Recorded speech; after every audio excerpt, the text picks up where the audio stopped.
culture based on the Indonesian maritime continent. Unhas is determined to carry out its mission of creating a quality, innovative, and proactive learning space to create and disseminate knowledge of excellence and beneficial science. Since 2020, Unhas has been building multiple campuses in different regencies by offering vocational study programs that are tailored to the needs of each area. This multi-campus system shows that Unhas exists anywhere to disseminate knowledge to anyone.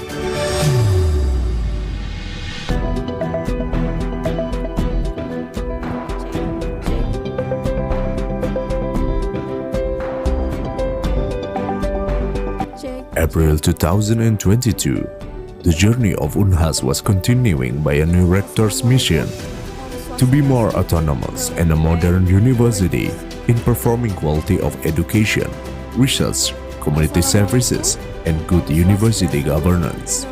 This is to bring Unhas into more independent and globally competitive in modern and digital society.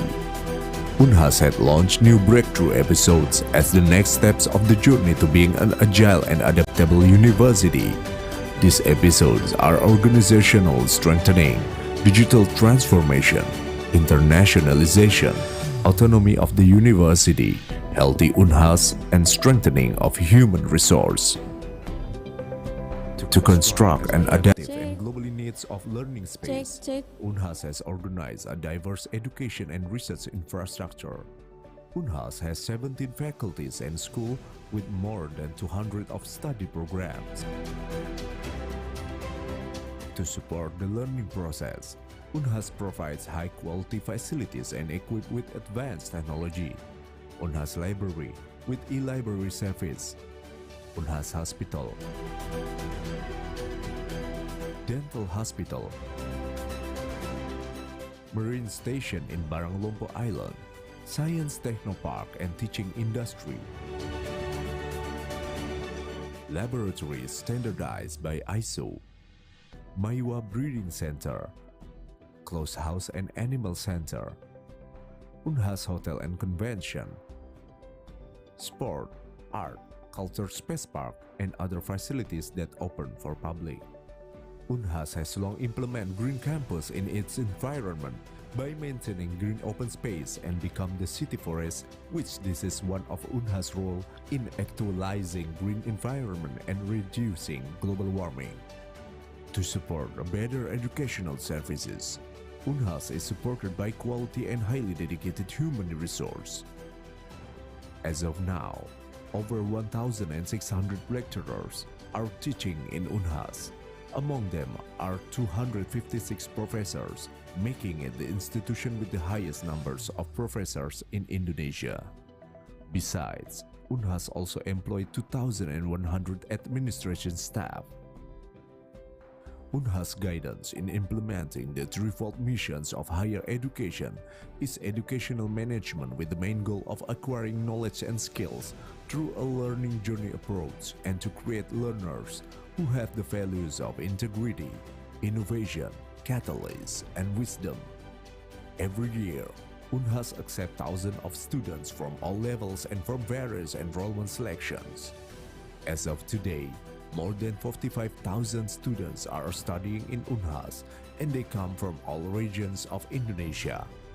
Unhas also opens its gates widely to international students. Aside from its role in education, Unhas also has become an excellent research and community service institution that is always improving its research plan and continuing to take part in international level. Unhas has always come up with new ideas and solutions by working with government institutions, private companies, and other stakeholders. The community service done by Unhas is always targeted to solve the problems in society with a wider spectrum in a sustainable manner. Unhas manages numerous community service schemes by referring to excellent programs. Other than that, in the research field, Unhas manages a lot of research and continuously optimize the research quality, increasing global competitiveness as well as to downstream the research results into innovation products. These research projects and community services are expected to result in intellectual property rights as a form of socially beneficial recognition of work quality and thinking skills. Hasanuddin University maintains collaboration and cooperation with various institutions in Indonesia and around the world to broaden its benefits. A number of collaborations have begun and have continued in the form of ongoing projects and programs. Unhas has over 45 national partnerships and over 80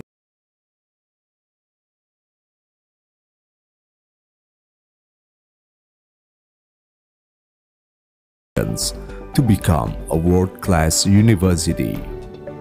Unhas is increasing its quality and making various achievements, both nationally and globally. Guests, honorable Not only facilitates hard skills in academics, but also soft skills, interests, and talent. There are at least 40 student activities units in Unhas. Sports, arts, science, and other specific activities. These units exist have proven to be an excellent skill development medium. Many awards and achievements have been collected by Unhas students, either individually, in groups, or even unit-based, at the local, national, and global scale. Our achievement and contribution are concerted effort on the part of the entire Unhas academic community. Hasanuddin University will always stand up for education and humanity, providing solutions for both the nation and the world. Moreover, Unhas welcomes diversity. Unhas pursues strategic moves, commits to challenging goals, and promotes innovation, breakthrough in science and technology, leading our academic community to become globally competitive scholars. With its value of integrity, innovation, catalyzing, and wisdom, Unhas will continue to provide local benefits and globally perspective. Unhas stronger together.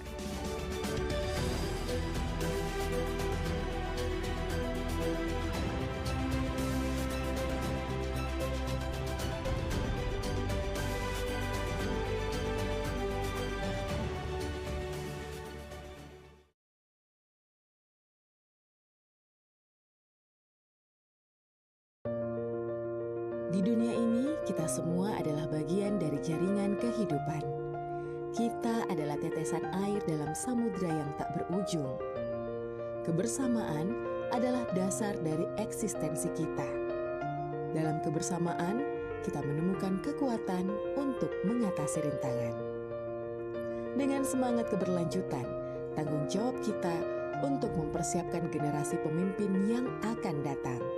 Setiap langkah kecil yang kita ambil berkontribusi pada keberlanjutan. Selamat datang di Fakultas Ekonomi dan Bisnis Universitas Hasanuddin. Pencetak pemimpin masa depan yang memiliki keunggulan, mengedepankan togetherness, sustainability, dan empowering. Berdiri sejak 1948, Fakultas Ekonomi dan Bisnis Universitas Hasanuddin merupakan penunjukan pemerintah Republik Indonesia sebagai pusat pendidikan ekonomi di Indonesia yang berkedudukan di Makassar.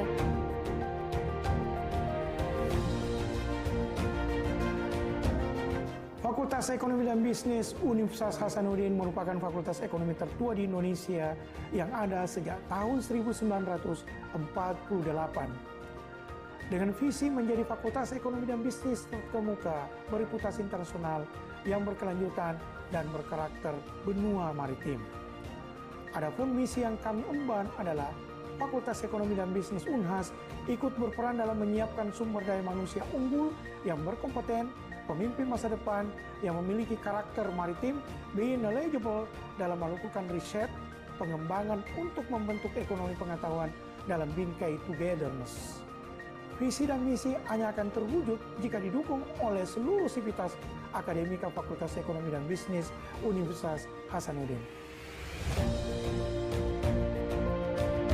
Susunan organisasi Fakultas Ekonomi dan Bisnis saat ini terdiri dari dekan dan wakil dekan, juga terdapat senat fakultas, gugus penjamin mutu, departemen, program studi, laboratorium, bagian tata usaha, dan subbagian, serta didukung dengan tenaga pengajar yang memiliki keahlian masing-masing dalam ilmu ekonomi dan bisnis.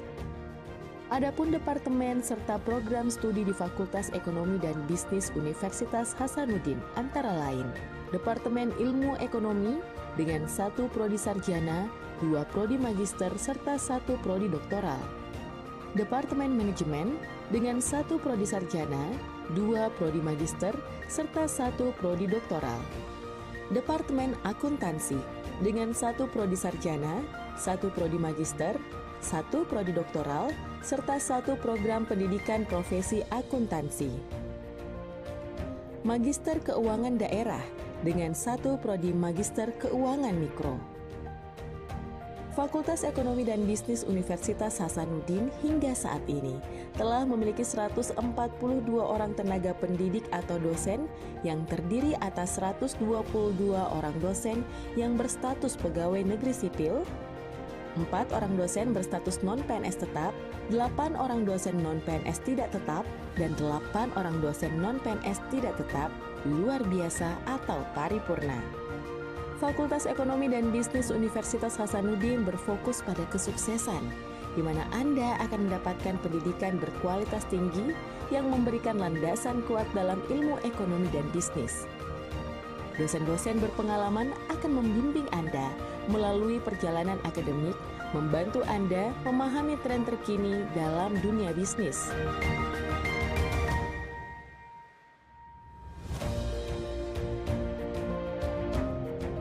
Fasilitas modern yang dimiliki Fakultas Ekonomi dan Bisnis dirancang dalam lingkungan yang inspiratif dan nyaman untuk mendukung pembelajaran yang interaktif dan penelitian inovatif, sehingga dapat menghasilkan generasi yang tidak hanya cerdas namun juga berkarakter. Di Fakultas Ekonomi dan Bisnis Universitas Hasanuddin, pintu menuju peluang tak terbatas terbuka lebar.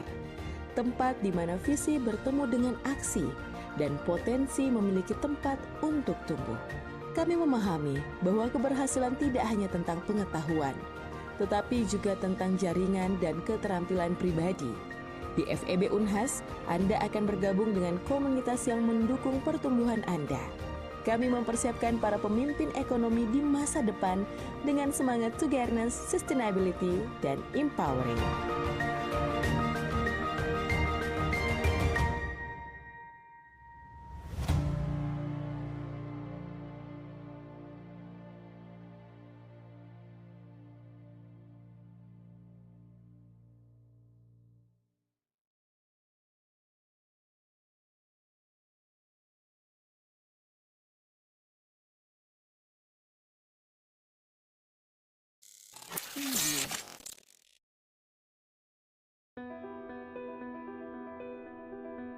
Welcome to Hasanuddin University, one of the best universities in Indonesia, located in the city of Makassar, South Sulawesi.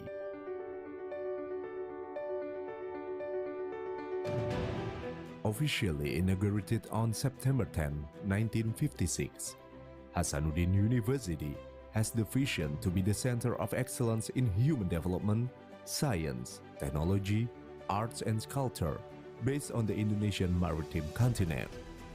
Unhas is determined to carry out its mission of creating a quality, innovative, and proactive learning space to create and disseminate knowledge of excellence and beneficial science.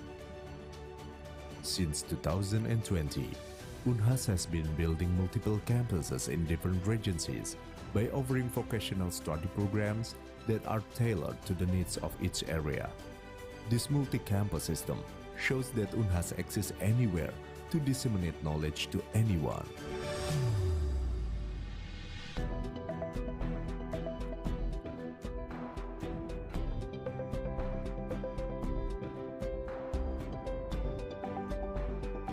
April 2022, the journey of Unhas was continuing by a new rector's mission to be more autonomous and a modern university in performing quality of education, research, community services, and good university governance. This is to bring Unhas into more independent and globally competitive in modern and digital society. Unhas had launched new breakthrough episodes as the next steps of the journey to being an agile and adaptable university. These episodes are organizational strengthening, digital transformation, internationalization, autonomy of the university, healthy Unhas, and strengthening of human resource. To construct an adaptive and globally needs of learning space, Unhas has organized a diverse education and research infrastructure. Unhas has 17 faculties and schools with more than 200 of study programs. To support the learning process, Unhas provides high-quality facilities and equipped with advanced technology. Unhas Library with e-library service, Unhas Hospital, Dental Hospital, Marine Station in Baranglompo Island, Science Technopark and Teaching Industry,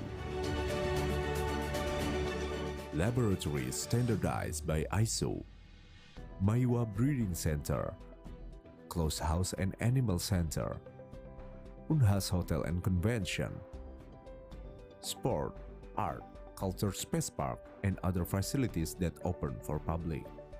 Unhas has long implemented Green Campus in its environment by maintaining green open space and become the city forest, which this is one of Unhas' role in actualizing green environment and reducing global warming. To support better educational services, Unhas is supported by quality and highly dedicated human resource. As of now, over 1,600 lecturers are teaching in Unhas. Among them are 256 professors, making it the institution with the highest numbers of professors in Indonesia. Besides, Unhas also employed 2,100 administration staff. Unhas' guidance in implementing the threefold missions of higher education is educational management with the main goal of acquiring knowledge and skills through a learning journey approach and to create learners who have the values of integrity, innovation, catalyst, and wisdom.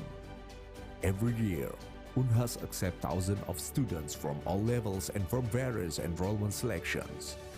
As of today, more than 45,000 students are studying in Unhas, and they come from all regions of Indonesia. Unhas also opens its gates widely to international students. Aside from its role in education, Unhas also has become an excellent research and community service institution that is always improving its research plan and continuing to take part in international level. Unhas has always come up with new ideas and solutions by working with government institutions, private companies, and other stakeholders. The community service done by Unhas is always targeted to solve the problems in society with a wider spectrum in a sustainable manner. Unhas manages numerous community service schemes by referring to excellent programs. Other than that, in the research field, Unhas manages a lot of research and continuously optimize the research quality, increasing global competitiveness as well as to downstream the research results into innovation products. These research projects and community services are expected to result in intellectual property rights as a form of socially beneficial recognition of work quality and thinking skills. Hasanuddin University maintains collaboration and cooperation with various institutions in Indonesia and around the world to broaden its benefits. A number of collaborations have begun and have continued in the form of ongoing projects and programs. Unhas has over 45 national partnerships and over 88 global partnerships until 2022. This collaboration aims to promote the implementation of the Unhas visions and missions to become a world-class university. Unhas is increasing its quality and making various achievements, both nationally and globally. Hasanuddin University not only facilitates hard skills in academics, but also soft skills, interests, and talent. There are at least 40 student activities units in Unhas. Sports, arts, science, and other specific activities. These units exist have proven to be an excellent skill development medium. Many awards and achievements have been collected by Unhas students, either individually, in groups, or even unit-based, at the local, national, and global scale. Our achievement and contribution are concerted effort on the part of the entire Unhas academic community. Hasanuddin University will always stand up for education and humanity, providing solutions for both the nation and the world. Moreover, Unhas welcomes diversity. Unhas pursues strategic moves, commits to challenging goals, and promote innovation, breakthrough in science and technology, leading our academic community to become globally competitive scholars. With its value of integrity, innovation, catalyzing, and wisdom, Unhas will continue to provide local benefits and globally respected. Unhas stronger together.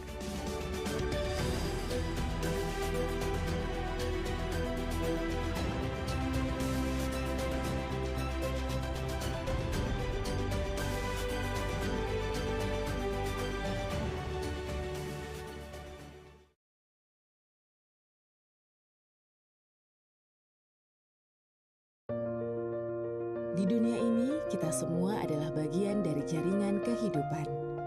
Kita adalah tetesan air dalam samudra yang tak berujung. Kebersamaan adalah dasar dari eksistensi kita. Dalam kebersamaan, kita menemukan kekuatan untuk mengatasi rintangan.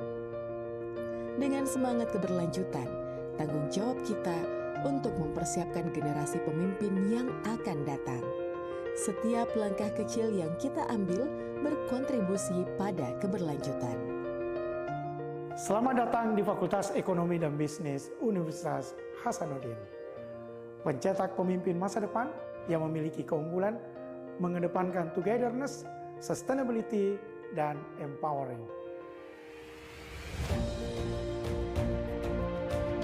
Berdiri sejak 1948, Fakultas Ekonomi dan Bisnis Universitas Hasanuddin merupakan penunjukan pemerintah Republik Indonesia sebagai pusat pendidikan ekonomi di Indonesia yang berkedudukan di Makassar.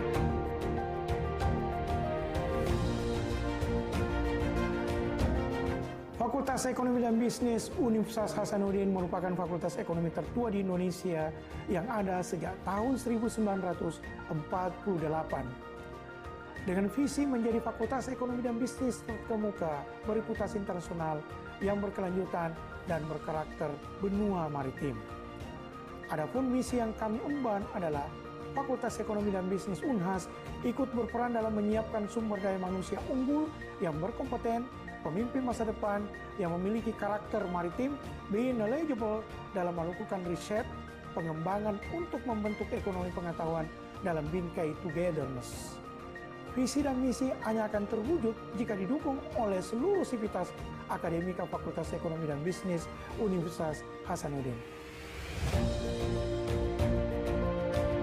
Susunan organisasi Fakultas Ekonomi dan Bisnis saat ini terdiri dari dekan dan wakil dekan, juga terdapat senat fakultas, gugus penjamin mutu, departemen, program studi, laboratorium, bagian tata usaha, dan subbagian, serta didukung dengan tenaga pengajar yang memiliki keahlian masing-masing dalam ilmu ekonomi dan bisnis.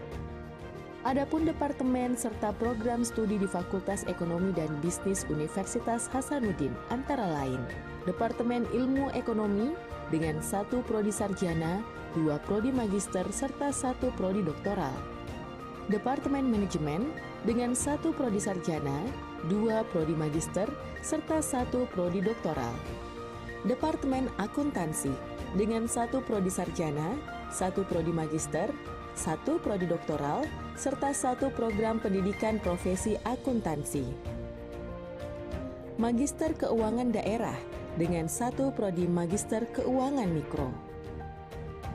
Fakultas Ekonomi dan Bisnis Universitas Hasanuddin hingga saat ini telah memiliki 142 orang tenaga pendidik atau dosen yang terdiri atas 122 orang dosen yang berstatus pegawai negeri sipil, 4 orang dosen berstatus non-PNS tetap, 8 orang dosen non-PNS tidak tetap, dan 8 orang dosen non-PNS tidak tetap, luar biasa atau paripurna. Fakultas Ekonomi dan Bisnis Universitas Hasanuddin berfokus pada kesuksesan, di mana Anda akan mendapatkan pendidikan berkualitas tinggi yang memberikan landasan kuat dalam ilmu ekonomi dan bisnis. Dosen-dosen berpengalaman akan membimbing Anda melalui perjalanan akademik, membantu Anda memahami tren terkini dalam dunia bisnis.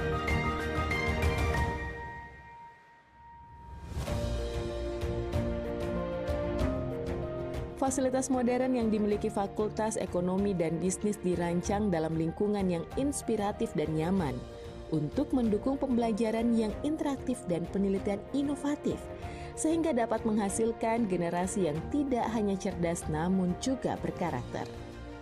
Di Fakultas Ekonomi dan Bisnis Universitas Hasanuddin, pintu menuju peluang tak terbatas terbuka lebar. Tempat di mana visi bertemu dengan aksi dan potensi memiliki tempat untuk tumbuh. Kami memahami bahwa keberhasilan tidak hanya tentang pengetahuan, tetapi juga tentang jaringan dan keterampilan pribadi. Di FEB Unhas, Anda akan bergabung dengan komunitas yang mendukung pertumbuhan Anda. Kami mempersiapkan para pemimpin ekonomi di masa depan dengan semangat togetherness, sustainability, dan empowering.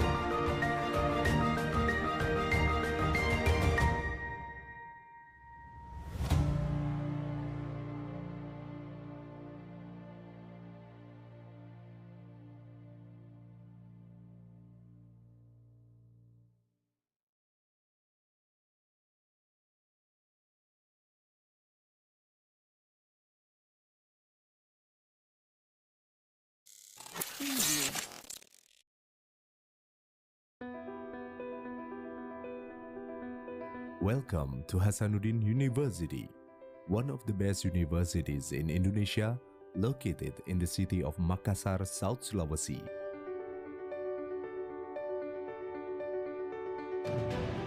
Officially inaugurated on September 10, 1956, Hasanuddin University has the vision to be the center of excellence in human development, science, technology, arts and culture, based on the Indonesian maritime continent.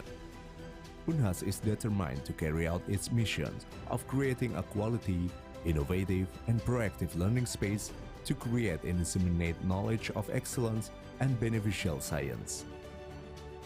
Since 2020, Unhas has been building multiple campuses in different regencies by offering vocational study programs that are tailored to the needs of each area. This multi-campus system shows that Unhas exists anywhere to disseminate knowledge to anyone.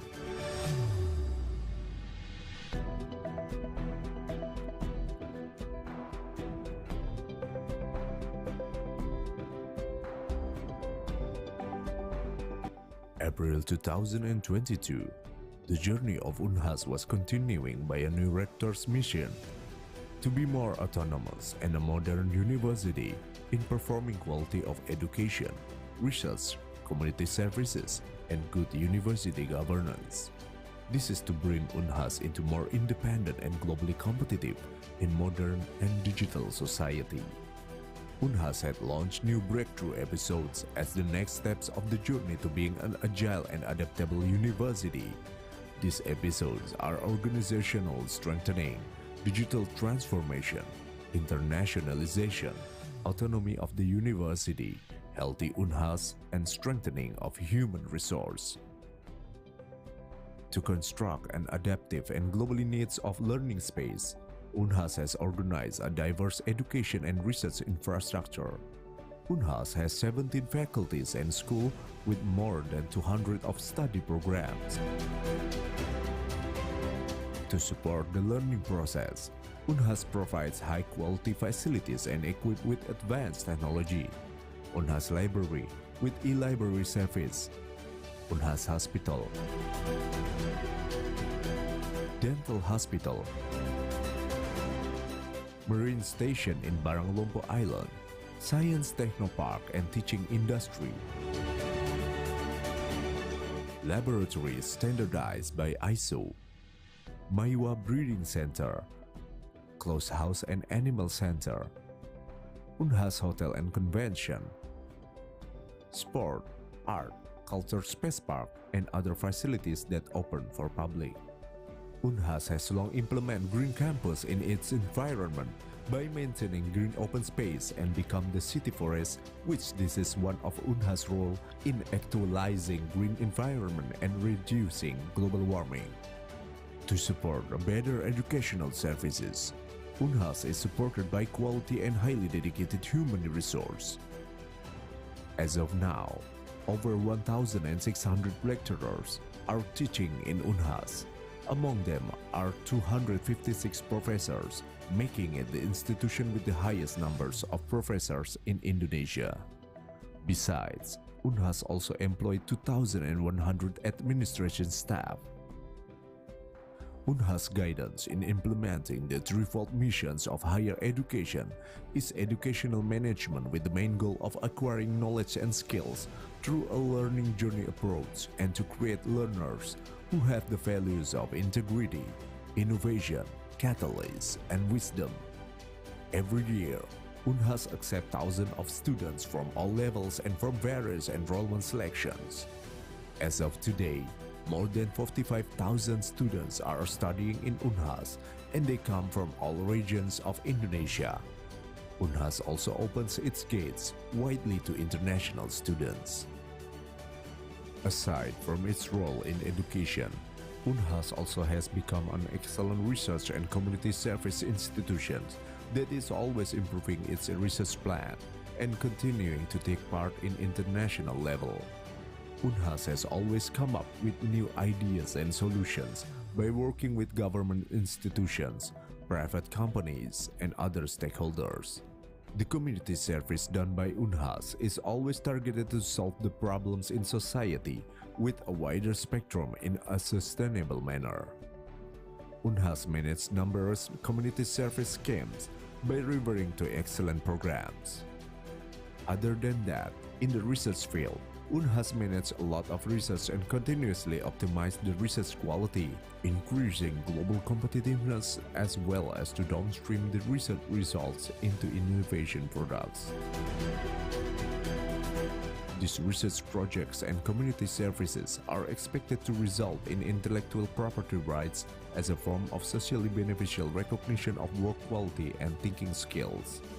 Hasanuddin University maintains collaboration and cooperation with various institutions in Indonesia and around the world to broaden its benefits. A number of collaborations have begun and have continued in the form of ongoing projects and programs. Unhas has over 45 national partnerships and over 88 global partnerships until 2022. This collaboration aims to promote the implementation of the Unhas visions and missions to become a world-class university. Unhas is increasing its quality and making various achievements, both nationally and globally. Hasanuddin University not only facilitates hard skills in academics, but also soft skills, interest, and talent. There are at least 40 student activities units in Unhas. Sports, arts, science, and other specific activities. These units exist have proven to be an excellent skill development medium. Many awards and achievements have been collected by Unhas students, either individually, in groups, or even unit-based, at the local, national, and global scale.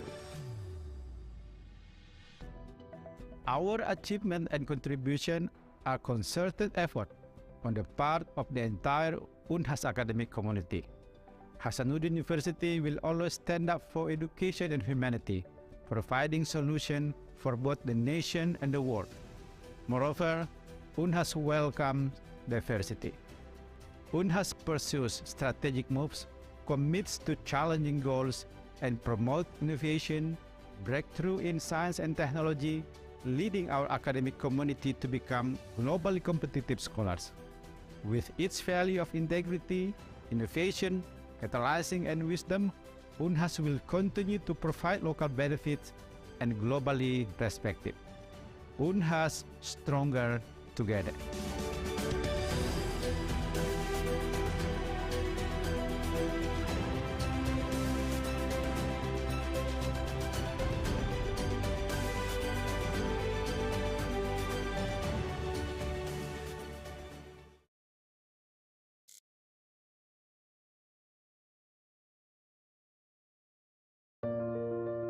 Di dunia ini, kita semua adalah bagian dari jaringan kehidupan.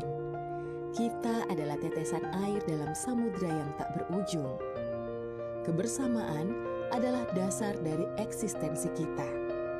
Dalam kebersamaan, kita menemukan kekuatan untuk mengatasi rintangan.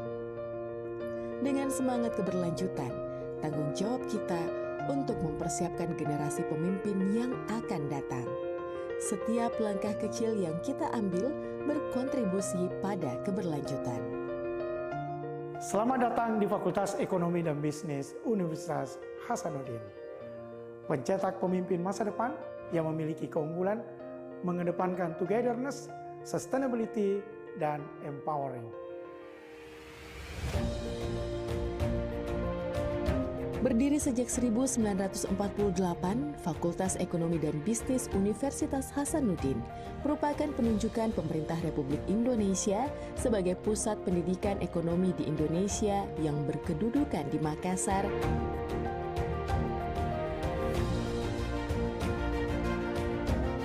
Fakultas Ekonomi dan Bisnis Universitas Hasanuddin merupakan fakultas ekonomi tertua di Indonesia yang ada sejak tahun 1948. Dengan visi menjadi fakultas ekonomi dan bisnis terkemuka, bereputasi internasional yang berkelanjutan dan berkarakter benua maritim. Adapun misi yang kami emban adalah Fakultas Ekonomi dan Bisnis UNHAS ikut berperan dalam menyiapkan sumber daya manusia unggul yang berkompeten, pemimpin masa depan yang memiliki karakter maritim, being knowledgeable dalam melakukan riset, pengembangan untuk membentuk ekonomi pengetahuan dalam bingkai togetherness. Visi dan misi hanya akan terwujud jika didukung oleh seluruh sivitas akademika Fakultas Ekonomi dan Bisnis Universitas Hasanuddin. Susunan organisasi Fakultas Ekonomi dan Bisnis saat ini terdiri dari dekan dan wakil dekan, juga terdapat senat fakultas, gugus penjamin mutu, departemen, program studi, laboratorium, bagian tata usaha, dan subbagian, serta didukung dengan tenaga pengajar yang memiliki keahlian masing-masing dalam ilmu ekonomi dan bisnis. Adapun departemen serta program studi di Fakultas Ekonomi dan Bisnis Universitas Hasanuddin antara lain Departemen Ilmu Ekonomi dengan 1 prodi sarjana, 2 prodi magister, serta 1 prodi doktoral. Departemen Manajemen dengan 1 prodi sarjana, 2 prodi magister, serta 1 prodi doktoral. Departemen Akuntansi dengan 1 prodi sarjana, 1 prodi magister, 1 prodi doktoral, serta 1 program pendidikan profesi akuntansi. Magister Keuangan Daerah dengan 1 prodi Magister Keuangan Mikro. Fakultas Ekonomi dan Bisnis Universitas Hasanuddin hingga saat ini telah memiliki 142 orang tenaga pendidik atau dosen yang terdiri atas 122 orang dosen yang berstatus pegawai negeri sipil, 4 orang dosen berstatus non-PNS tetap, 8 orang dosen non-PNS tidak tetap, dan 8 orang dosen non-PNS tidak tetap, luar biasa atau paripurna. Fakultas Ekonomi dan Bisnis Universitas Hasanuddin berfokus pada kesuksesan, di mana Anda akan mendapatkan pendidikan berkualitas tinggi yang memberikan landasan kuat dalam ilmu ekonomi dan bisnis. Dosen-dosen berpengalaman akan membimbing Anda melalui perjalanan akademik, membantu Anda memahami tren terkini dalam dunia bisnis.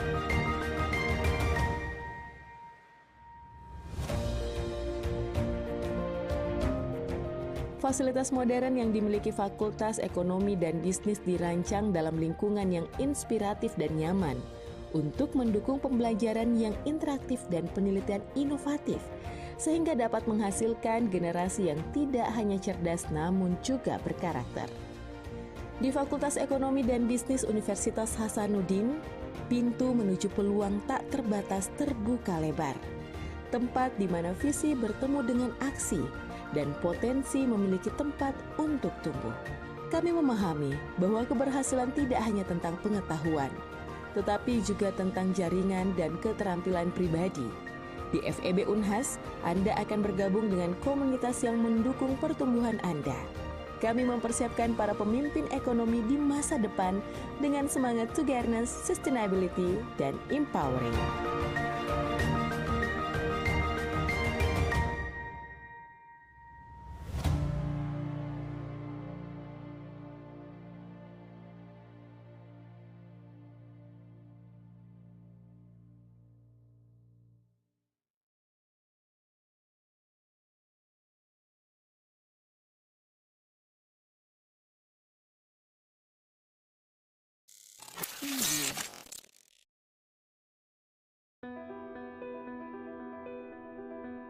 Welcome to Hasanuddin University, one of the best universities in Indonesia, located in the city of Makassar, South Sulawesi.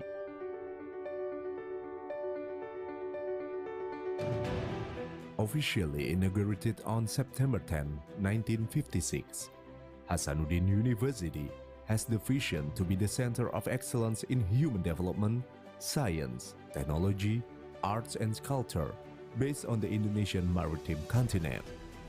Unhas is determined to carry out its mission of creating a quality, innovative, and proactive learning space to create and disseminate knowledge of excellence and beneficial science.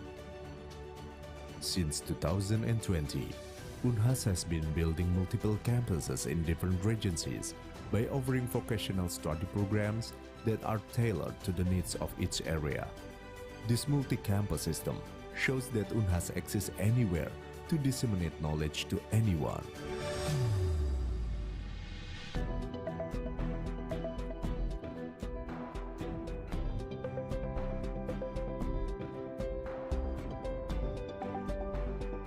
April 2022, the journey of Unhas was continuing by a new rector's mission to be more autonomous and a modern university in performing quality of education, research, community services, and good university governance. This is to bring Unhas into more independent and globally competitive in modern and digital society. Unhas had launched new breakthrough episodes as the next steps of the journey to being an agile and adaptable university. These episodes are organizational strengthening, digital transformation, internationalization, autonomy of the university, healthy Unhas, and strengthening of human resource. To construct an adaptive and globally needs of learning space, Unhas has organized a diverse education and research infrastructure. Unhas has 17 faculties and schools with more than 200 of study programs. To support the learning process, Unhas provides high-quality facilities and equipped with advanced technology. Unhas Library with e-library service. Unhas Hospital. Dental Hospital. Marine Station in Baranglompo Island. Science Technopark and Teaching Industry. Laboratories standardized by ISO. Maiwa Breeding Center. Closed House and Animal Center, Unhas Hotel and Convention, Sport, Art, Culture Space Park, and other facilities that open for public. Unhas has long implemented Green Campus in its environment by maintaining green open space and become the city forest, which this is one of Unhas' role in actualizing green environment and reducing global warming. To support better educational services, Unhas is supported by quality and highly dedicated human resource. As of now, over 1,600 lecturers are teaching in Unhas. Among them are 256 professors, making it the institution with the highest numbers of professors in Indonesia. Besides, Unhas also employed 2,100 administration staff. Unhas' guidance in implementing the threefold missions of higher education is educational management with the main goal of acquiring knowledge and skills through a learning journey approach and to create learners who have the values of integrity, innovation, catalyst, and wisdom. Every year, Unhas accepts thousands of students from all levels and from various enrollment selections.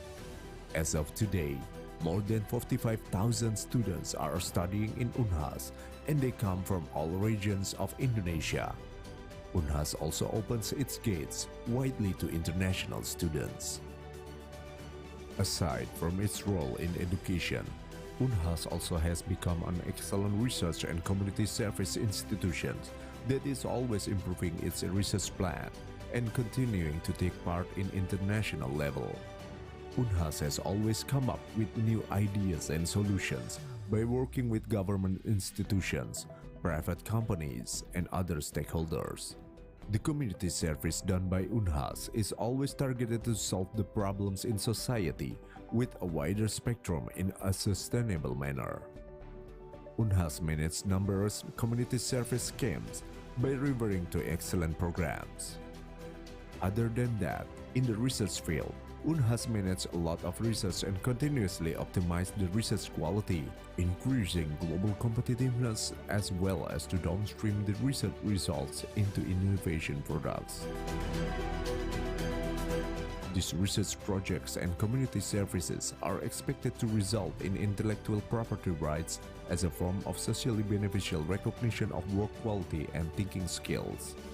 Hasanuddin University maintains collaboration and cooperation with various institutions in Indonesia and around the world to broaden its benefits. A number of collaborations have begun and have continued in the form of ongoing projects and programs. Unhas has over 45 national partnerships and over 88 global partnerships until 2022. This collaboration aims to promote the implementation of the Unhas visions and missions to become a world-class university. Unhas is increasing its quality and making various achievements, both nationally and globally. Hasanuddin University not only facilitates hard skills in academics, but also soft skills, interests, and talent. There are at least 40 student activities units in Unhas. Sports, arts, science, and other specific activities. These units exist have proven to be an excellent skill development medium. Many awards and achievements have been collected by Unhas students, either individually, in groups, or even unit-based, at the local, national, and global scale. Our achievement and contribution are concerted effort on the part of the entire Unhas academic community. Hasanuddin University will always stand up for education and humanity, providing solutions for both the nation and the world. Moreover, Unhas welcomes diversity. Unhas pursues strategic moves, commits to challenging goals, and promotes innovation, breakthrough in science and technology, leading our academic community to become globally competitive scholars. With its value of integrity, innovation, catalyzing, and wisdom, Unhas will continue to provide local benefits and globally respected. Unhas stronger together.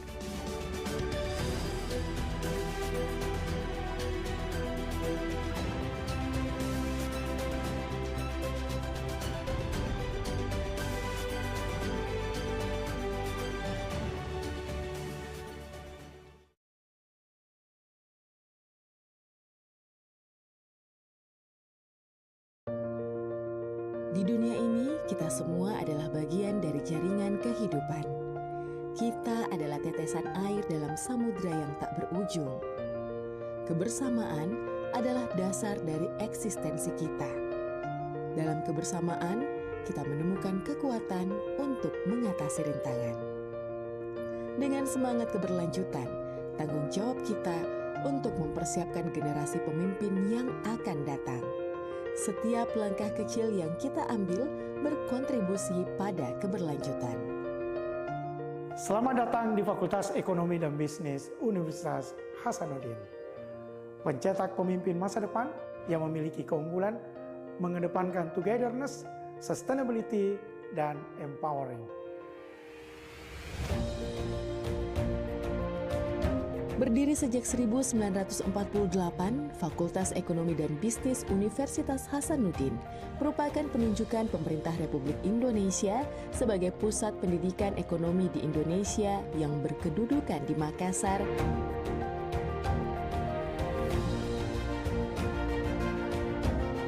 Fakultas Ekonomi dan Bisnis Universitas Hasanuddin merupakan fakultas ekonomi tertua di Indonesia yang ada sejak tahun 1948. Dengan visi menjadi fakultas ekonomi dan bisnis terkemuka, bereputasi internasional yang berkelanjutan dan berkarakter benua maritim. Adapun misi yang kami emban adalah Fakultas Ekonomi dan Bisnis Unhas ikut berperan dalam menyiapkan sumber daya manusia unggul yang berkompeten, pemimpin masa depan yang memiliki karakter maritim, being knowledgeable dalam melakukan riset, pengembangan untuk membentuk ekonomi pengetahuan dalam bingkai togetherness. Visi dan misi hanya akan terwujud jika didukung oleh seluruh sivitas akademika Fakultas Ekonomi dan Bisnis Universitas Hasanuddin. Susunan organisasi Fakultas Ekonomi dan Bisnis saat ini terdiri dari dekan dan wakil dekan, juga terdapat senat fakultas, gugus penjamin mutu, departemen, program studi, laboratorium, bagian tata usaha, dan subbagian, serta didukung dengan tenaga pengajar yang memiliki keahlian masing-masing dalam ilmu ekonomi dan bisnis. Adapun departemen serta program studi di Fakultas Ekonomi dan Bisnis Universitas Hasanuddin antara lain Departemen Ilmu Ekonomi dengan 1 prodi sarjana, 2 prodi magister serta 1 prodi doktoral. Departemen Manajemen dengan 1 prodi sarjana, 2 prodi magister serta 1 prodi doktoral. Departemen Akuntansi dengan 1 prodi sarjana, 1 prodi magister, 1 prodi doktoral, serta 1 program pendidikan profesi akuntansi. Magister Keuangan Daerah dengan 1 prodi Magister Keuangan Mikro. Fakultas Ekonomi dan Bisnis Universitas Hasanuddin hingga saat ini telah memiliki 142 orang tenaga pendidik atau dosen yang terdiri atas 122 orang dosen yang berstatus pegawai negeri sipil, 4 orang dosen berstatus non-PNS tetap, 8 orang dosen non-PNS tidak tetap, dan 8 orang dosen non-PNS tidak tetap, luar biasa atau paripurna. Fakultas Ekonomi dan Bisnis Universitas Hasanuddin berfokus pada kesuksesan, di mana Anda akan mendapatkan pendidikan berkualitas tinggi yang memberikan landasan kuat dalam ilmu ekonomi dan bisnis. Dosen-dosen berpengalaman akan membimbing Anda melalui perjalanan akademik, membantu Anda memahami tren terkini dalam dunia bisnis.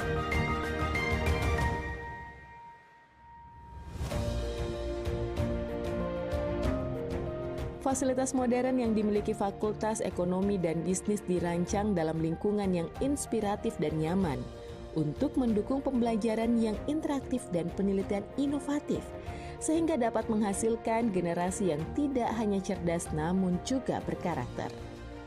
Di Fakultas Ekonomi dan Bisnis Universitas Hasanuddin, pintu menuju peluang tak terbatas terbuka lebar. Tempat di mana visi bertemu dengan aksi dan potensi memiliki tempat untuk tumbuh. Kami memahami bahwa keberhasilan tidak hanya tentang pengetahuan, tetapi juga tentang jaringan dan keterampilan pribadi. Di FEB Unhas, Anda akan bergabung dengan komunitas yang mendukung pertumbuhan Anda. kami mempersiapkan para pemimpin ekonomi di masa depan dengan semangat togetherness, sustainability, dan empowering.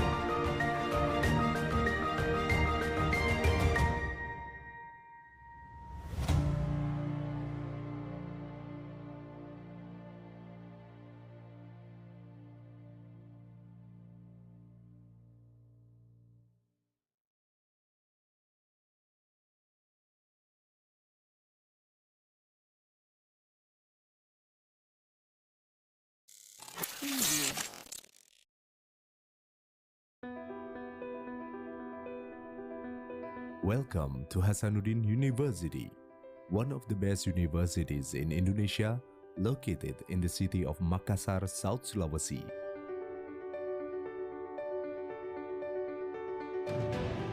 Officially inaugurated on September 10, 1956, Hasanuddin University has the vision to be the center of excellence in human development, science, technology, arts and culture, based on the Indonesian maritime continent. UNHAS is determined to carry out its mission of creating a quality, innovative, and proactive learning space to create and disseminate knowledge of excellence and beneficial science. Since 2020, UNHAS has been building multiple campuses in different regencies by offering vocational study programs that are tailored to the needs of each area. This multi-campus system shows that UNHAS exists anywhere to disseminate knowledge to anyone.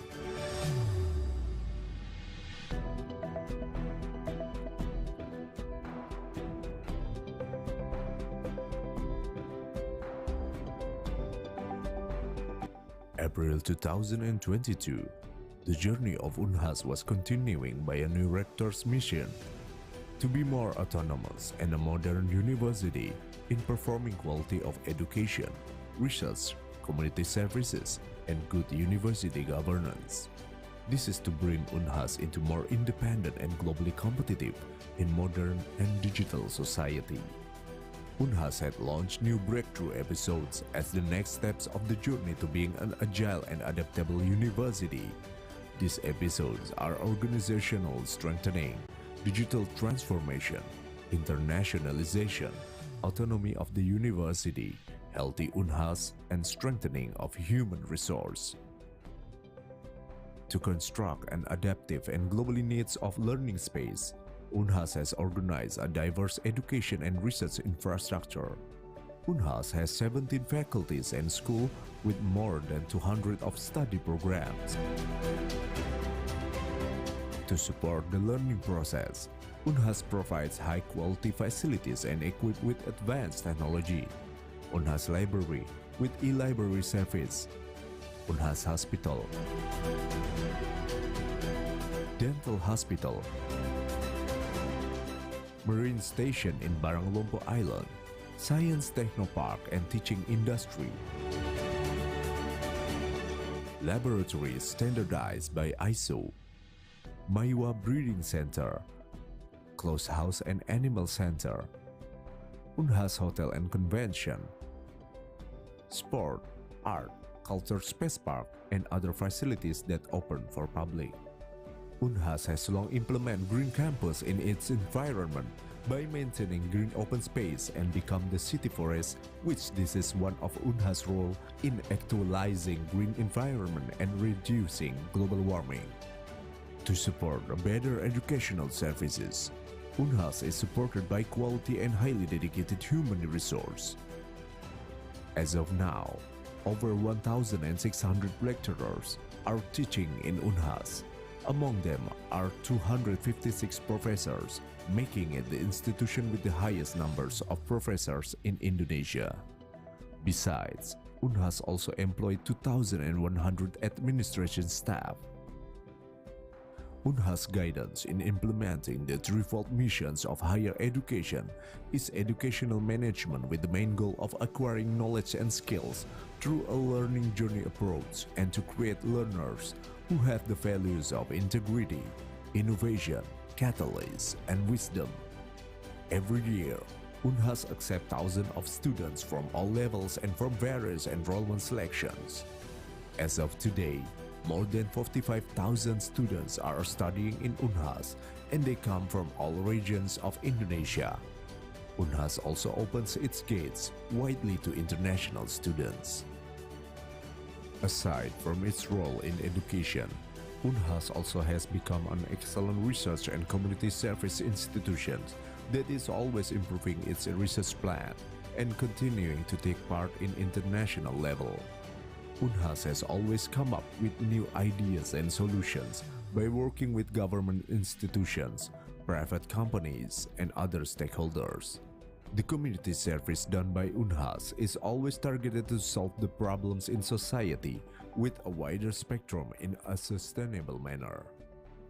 Unhas manages numerous community service schemes by referring to excellent programs.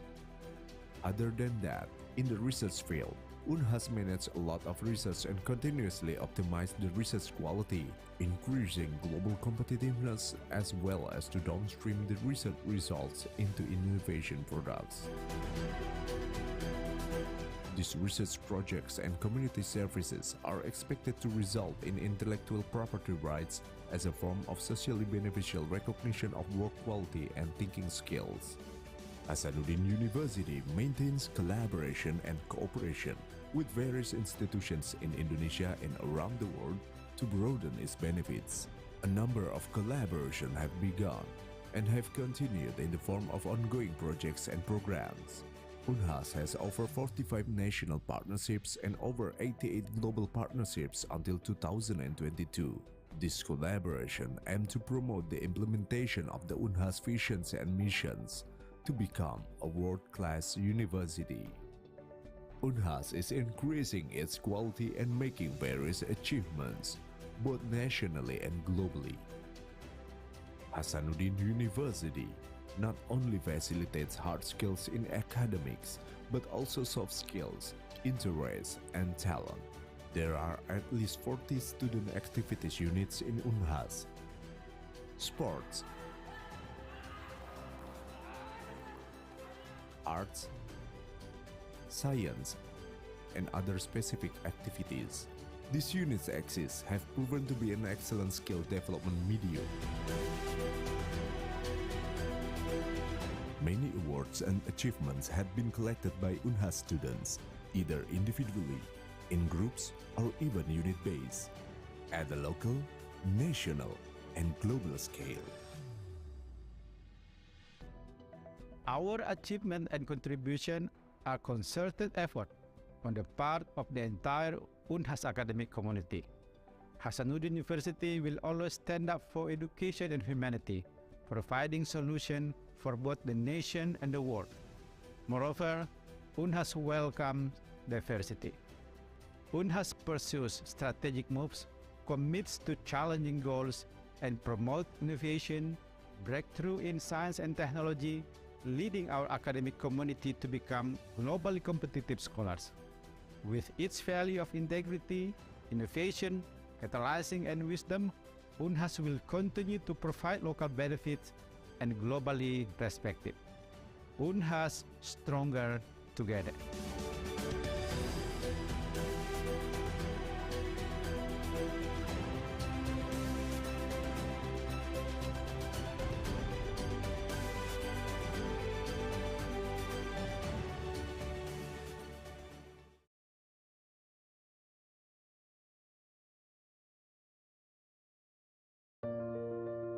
Di dunia ini, kita semua adalah bagian dari jaringan kehidupan.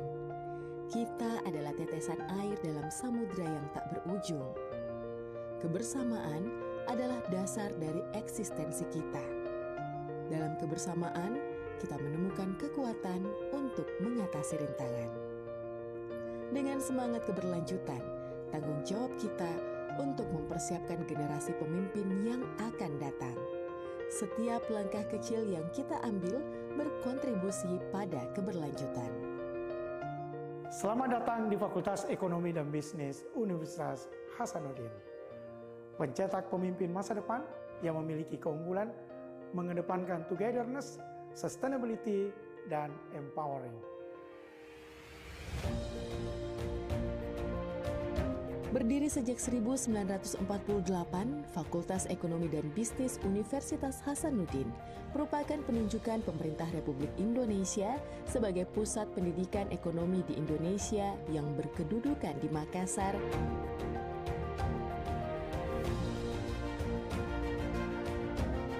Fakultas Ekonomi dan Bisnis Universitas Hasanuddin merupakan fakultas ekonomi tertua di Indonesia yang ada sejak tahun 1948. Dengan visi menjadi fakultas ekonomi dan bisnis terkemuka, bereputasi internasional, yang berkelanjutan dan berkarakter benua maritim. Adapun misi yang kami emban adalah Fakultas Ekonomi dan Bisnis Unhas ikut berperan dalam menyiapkan sumber daya manusia unggul yang berkompeten, pemimpin masa depan yang memiliki karakter maritim, be knowledgeable dalam melakukan riset, pengembangan untuk membentuk ekonomi pengetahuan dalam bingkai togetherness. Visi dan misi hanya akan terwujud jika didukung oleh seluruh sivitas akademika Fakultas Ekonomi dan Bisnis Universitas Hasanuddin. Susunan organisasi Fakultas Ekonomi dan Bisnis saat ini terdiri dari dekan dan wakil dekan, juga terdapat senat fakultas, gugus penjamin mutu, departemen, program studi, laboratorium, bagian tata usaha, dan subbagian, serta didukung dengan tenaga pengajar yang memiliki keahlian masing-masing dalam ilmu ekonomi dan bisnis.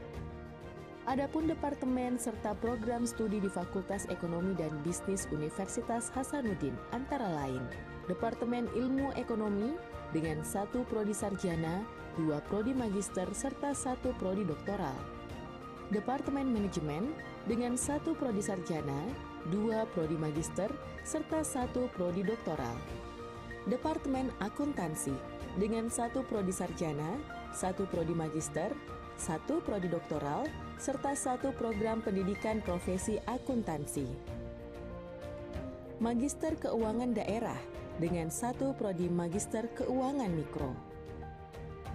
Fakultas Ekonomi dan Bisnis Universitas Hasanuddin hingga saat ini telah memiliki 142 orang tenaga pendidik atau dosen yang terdiri atas 122 orang dosen yang berstatus pegawai negeri sipil, 4 orang dosen berstatus non-PNS tetap, 8 orang dosen non-PNS tidak tetap, dan 8 orang dosen non-PNS tidak tetap, luar biasa atau paripurna. Fakultas Ekonomi dan Bisnis Universitas Hasanuddin berfokus pada kesuksesan, di mana Anda akan mendapatkan pendidikan berkualitas tinggi yang memberikan landasan kuat dalam ilmu ekonomi dan bisnis. Dosen-dosen berpengalaman akan membimbing Anda melalui perjalanan akademik, membantu Anda memahami tren terkini dalam dunia bisnis.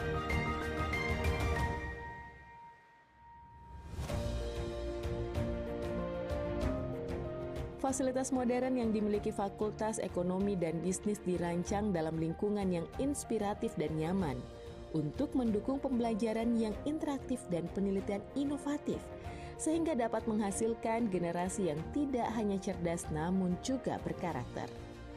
Di Fakultas Ekonomi dan Bisnis Universitas Hasanuddin, pintu menuju peluang tak terbatas terbuka lebar. Tempat di mana visi bertemu dengan aksi dan potensi memiliki tempat untuk tumbuh. Kami memahami bahwa keberhasilan tidak hanya tentang pengetahuan, tetapi juga tentang jaringan dan keterampilan pribadi. Di FEB Unhas, Anda akan bergabung dengan komunitas yang mendukung pertumbuhan Anda. Kami mempersiapkan para pemimpin ekonomi di masa depan dengan semangat togetherness, sustainability, dan empowering.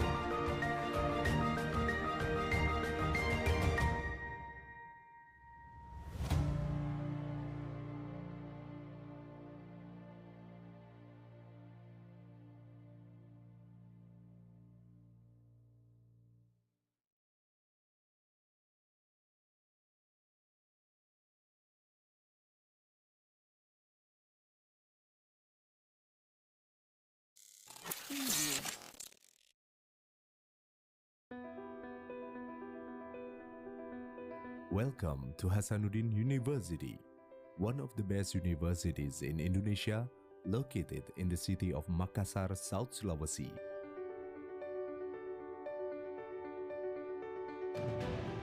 Officially inaugurated on September 10, 1956, Hasanuddin University has the vision to be the center of excellence in human development, science, technology, arts and culture based on the Indonesian maritime continent. Unhas is determined to carry out its mission of creating a quality, innovative and proactive learning space to create and disseminate knowledge of excellence and beneficial science.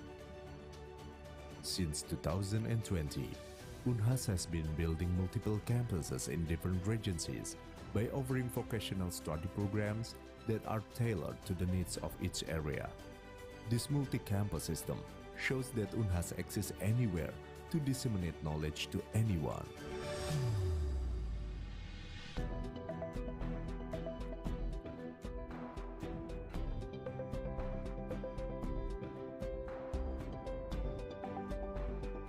April 2022, the journey of Unhas was continuing by a new rector's mission to be more autonomous and a modern university in performing quality of education, research, community services, and good university governance. This is to bring Unhas into more independent and globally competitive in modern and digital society. Unhas had launched new breakthrough episodes as the next steps of the journey to being an agile and adaptable university. These episodes are organizational strengthening, digital transformation, internationalization, autonomy of the university, healthy Unhas, and strengthening of human resource. To construct an adaptive and globally needs of learning space, Unhas has organized a diverse education and research infrastructure. Unhas has 17 faculties and schools with more than 200 of study programs. To support the learning process, Unhas provides high-quality facilities and equipped with advanced technology. Unhas Library with e-library service, Unhas Hospital, Dental Hospital, Marine Station in Baranglompo Island, Science Technopark and Teaching Industry, Laboratories standardized by ISO, Maiwa Breeding Center, Closed House and Animal Center, Unhas Hotel and Convention, Sport, Art, Culture Space Park, and other facilities that open for public. Unhas has long implemented Green Campus in its environment by maintaining green open space and become the city forest, which this is one of Unhas' role in actualizing green environment and reducing global warming. To support better educational services, Unhas is supported by quality and highly dedicated human resource.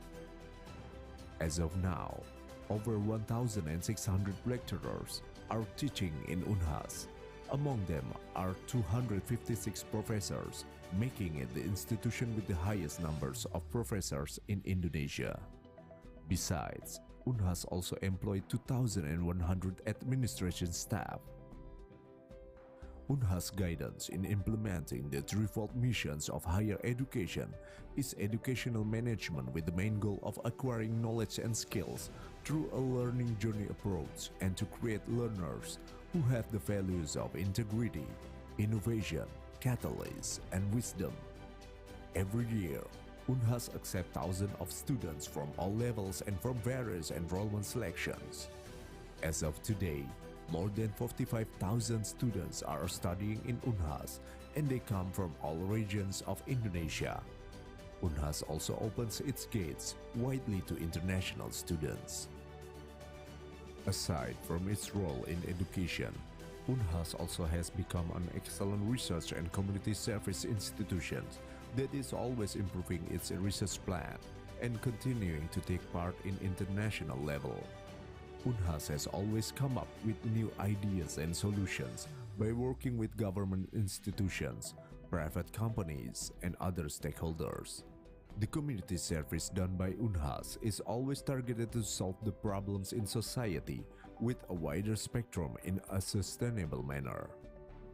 Unhas manages numerous community service schemes by referring to excellent programs. Other than that, in the research field, Unhas manage a lot of research and continuously optimize the research quality, increasing global competitiveness as well as to downstream the research results into innovation products. These research projects and community services are expected to result in intellectual property rights as a form of socially beneficial recognition of work quality and thinking skills.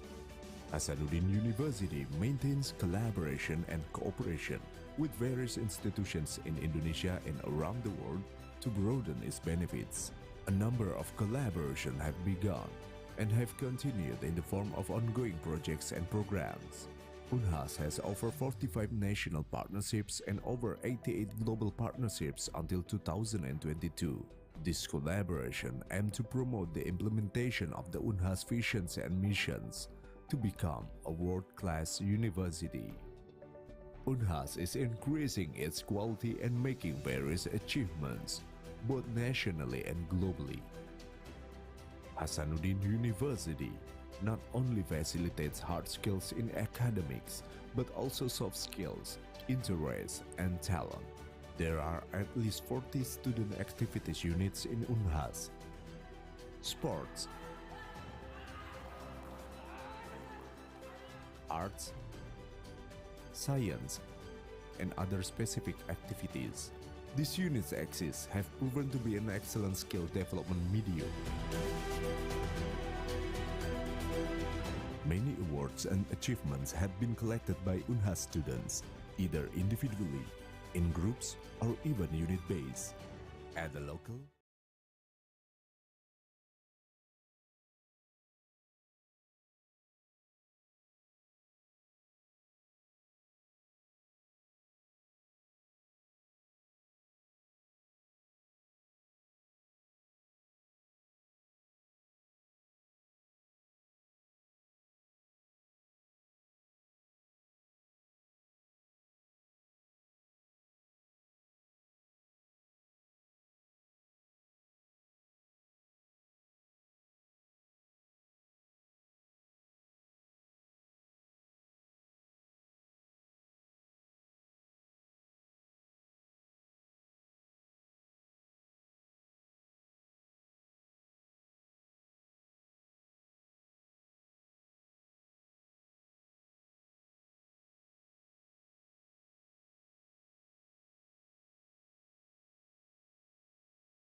Australian National University, Australia. Mubarak Ahmad, PhD from Conservation Strategy Fund, Indonesia. Rayana Krishna Brahmana, PhD from Coventry University, United Kingdom. To all distinguished guests, honorable ladies and gentlemen, we would like to extend our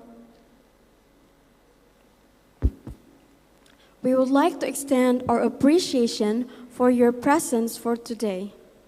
The ICAME 2023 will be live in Unhas YouTube channel and Zoom meeting. The theme for this year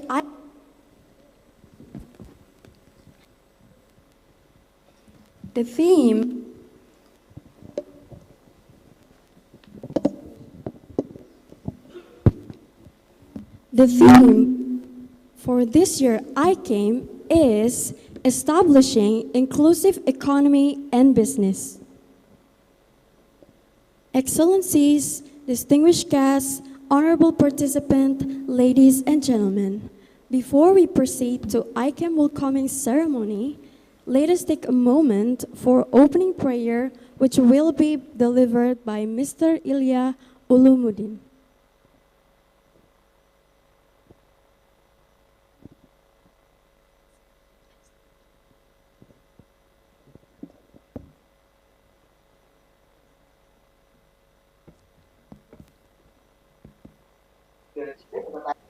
Dan jajarannya semuanya luar biasa Pak.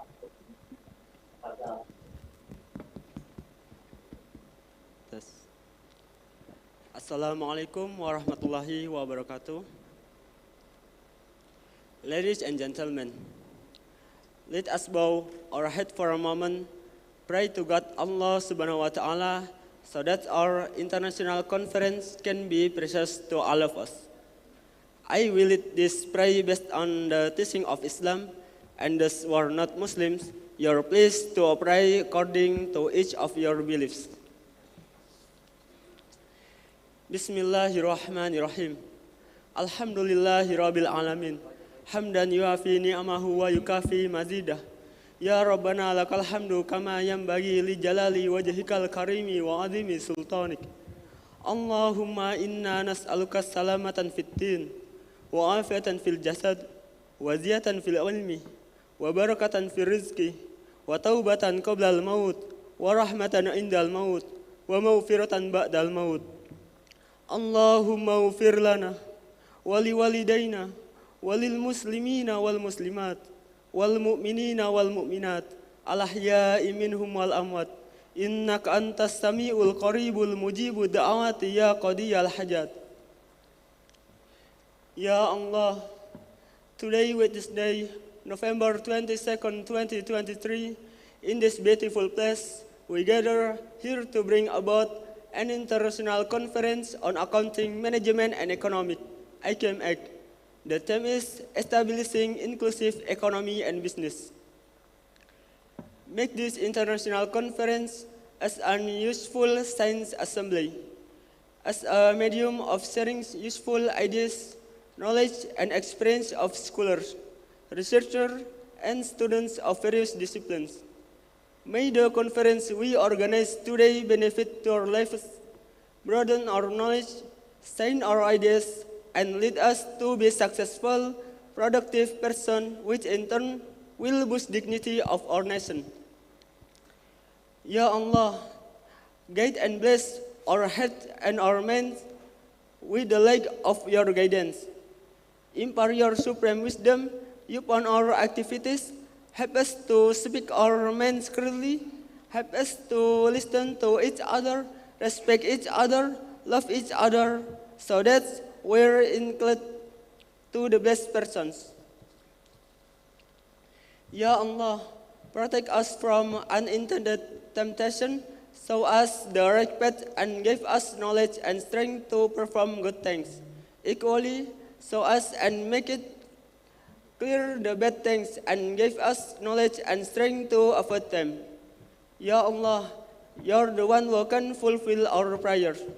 Rabbana atina fid dunya hasanah wa fil akhirati hasanah wa qina adzabannar. Subhana rabbika rabbil izzati amma yasifun. Wassalamun alal mursalin. Walhamdulillahi rabbil alamin. Amin, amin, amin ya rabbal alamin. Wassalamualaikum warahmatullahi wabarakatuh.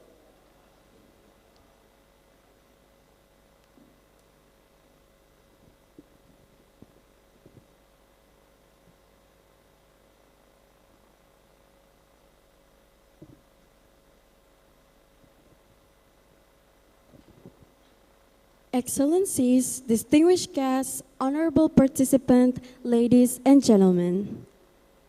As a start of our opening ceremony, we will sing the national anthem of Republic of Indonesia, Indonesia Raya. We would like to request you all to raise.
Ladies and gentlemen, please be seated.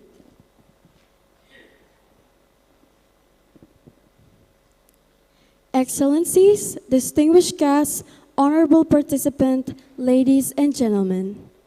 Indonesia is a culturally rich country with each region has its own distinctive culture and heritage. Thus, we would like to take this opportunity to present to you one of Indonesia's traditional dances, Toraya Malabi, which will be performed by UKM Seni Tari Universitas Hasanuddin.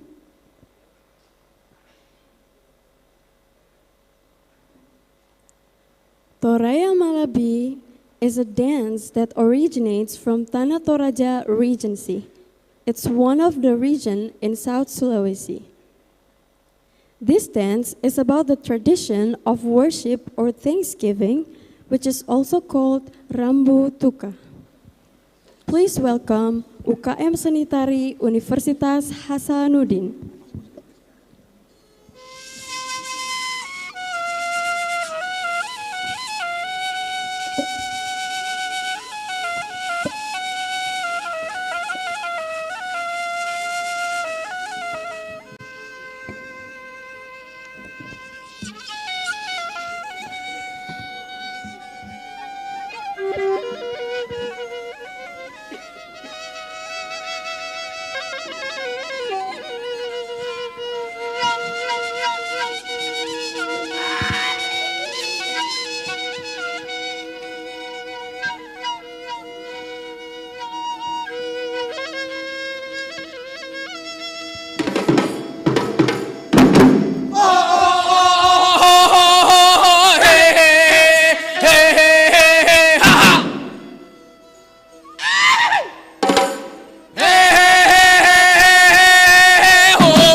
What an amazing welcoming greeting by UKM Sanitari performing Toraya Malabi with elaborate costume and attractive choreography.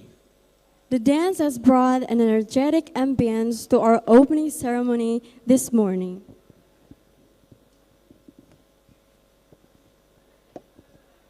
Now, we move on to speech segment that is going to be started with the welcoming remarks. Please be invited the Dean of Faculty of Economics and Business, Universitas Hasanuddin, Professor Dr. Abdurrahman Kadir, SE, MSI, CIPM.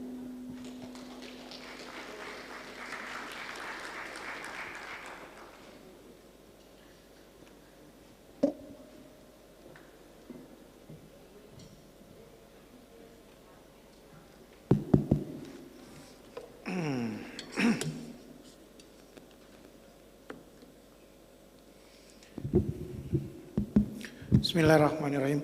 Assalamualaikum warahmatullahi wabarakatuh. Good morning.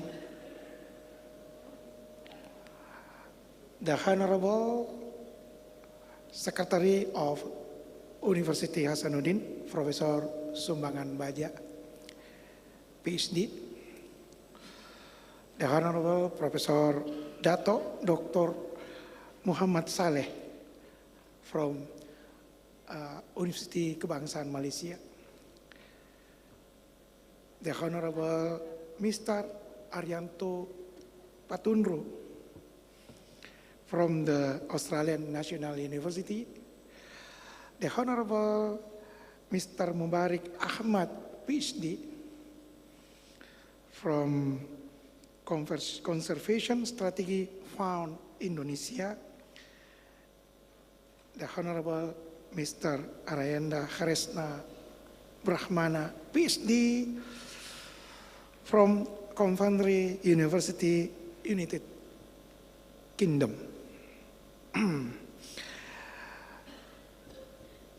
The Honorable Vice Deans and Faculty Members of Universitas Hasanuddin and distinguished delegates from Udayana University. Ladies and gentlemen, I am pleased to welcome you to the 8th International Conference on Accounting, Management, and Economics in this year's conference. The main theme of the event established inclusive economy and business, and conference is attended by more than 100 participants coming from various institutions. First of all, would like to convey my appreciation to the Rector of Hasanuddin University that this opportunity is represented by Professor Sumbangan Baja, PhD, as the Secretary of Hasanuddin University for this high commitment in supporting this event. Moreover, is also the honors of meet our speakers of the plenary session. The first, Professor Dr. Muhammad Saleh from Universitas Kebangsaan Malaysia, Mr. Arianto Patundru, PhD from the Australian National University, Mr. Mubarak Ahmad, PhD from Conservation Strategy Fund Indonesia, and Mr. Rayanda Haresna Brahmana, PhD from Coventry University of United Kingdom.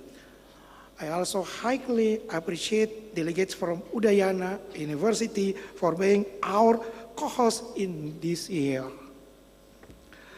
We are now accounting towards 100 years the independence of this republic. We would like to celebrate an age of independence by having a strong generation to continue the development of the nation.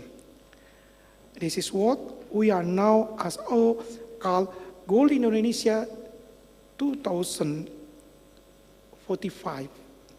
National population consensus in 2020 showed that from the total of 270.2 million people, the majority of Indonesia population were dominated by Generation Z, or those who are currently 8 to 25 years old, constituting of 28% of the total population, and followed by millennials, or those who currently 24 until 39 years old.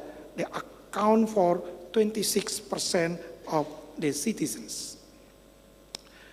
The figure indicates that our nation will have a demography advance for the next 20 until 25 years ahead, where the economy will be boosted by around 180 million people living in productive age.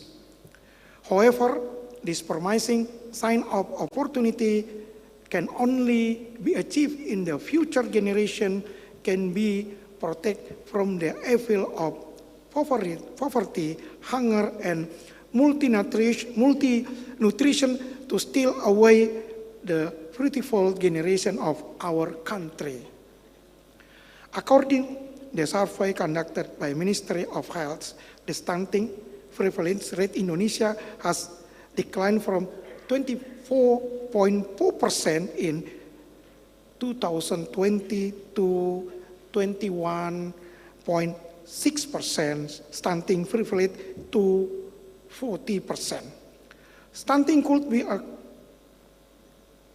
threatening factor that growth failure children due to the lack of sufficient supply of nutrition. The nation will be vulnerable days in the future if it is to be solved by the youth who were born in malnutrition. It was predicted by the Ministry of Health the impact of stunting on the economy would be equivalent with the loss of 2 until 3% of GDP in each year.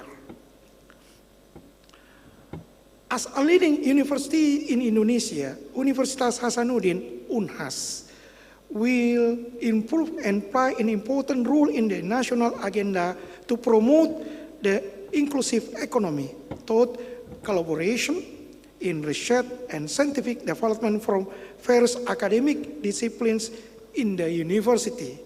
UNHAS will continue to strive and assist the formulation of policy intervention program that will the delivery to society in promoting inclusive economy as it mentioned in our hymn. The UNHAS in university is the mean to be give for the making by this year event of ICAME. We expect to learn more insightful concept and knowledge that might help in achieving the objective. Thank you. Wassalamualaikum warahmatullahi wabarakatuh.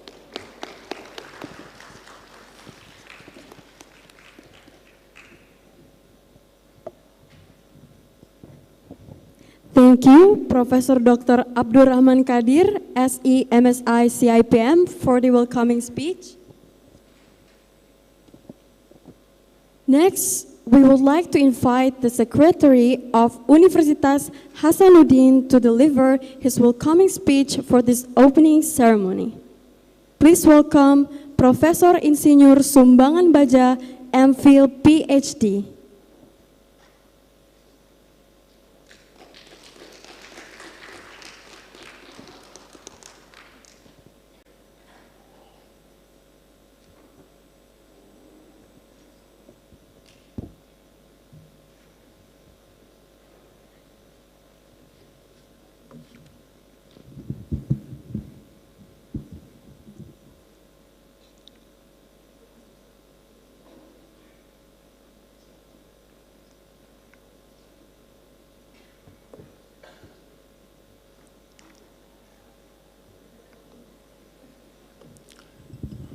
Bismillahirrahmanirrahim. Assalamualaikum warahmatullahi wabarakatuh. Selamat pagi, good morning everybody. First of all, I'd like to welcome you all to Hasanuddin University, the green campus. Even we are wearing a red jacket now, but the campus is a green campus. So welcome. You can enjoy a lot of tree in this campus, and also lake, and also some animal, some livestock just right in the behind this campus. I'd like to welcome our very special and special guest speakers in the plenary session this morning. First of all, Bapak Arianto Patunru, PhD, is from National University of Australia, Australian National University, NU, and also it seems that he is also Putra Daerah of South Sulawesi.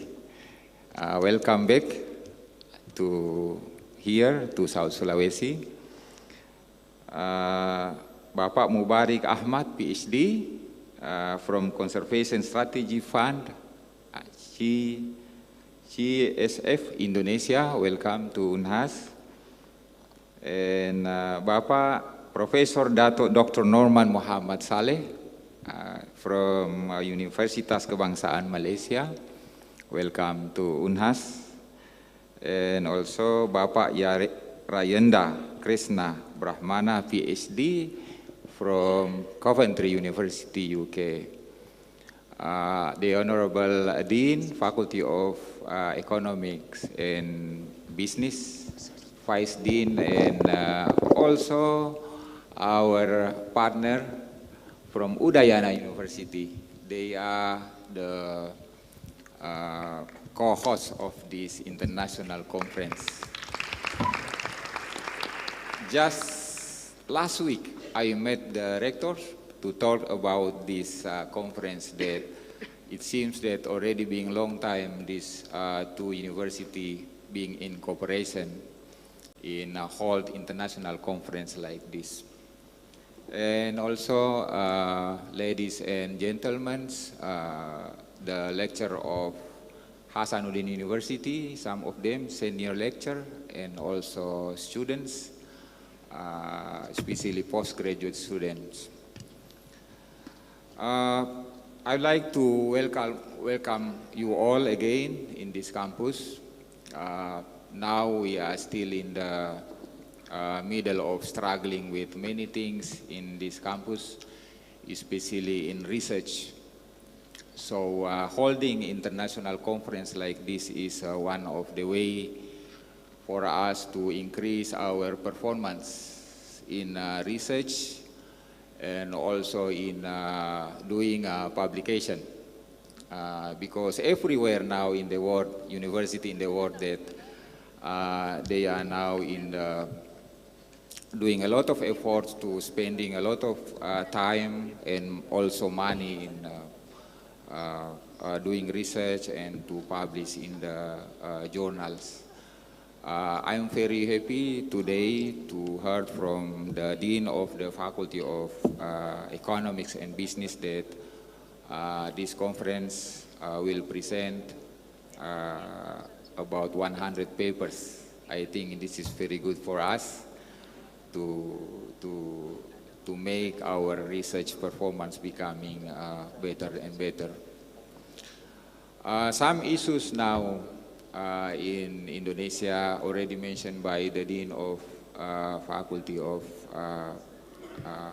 Economics and Business, especially in this region, in South Sulawesi.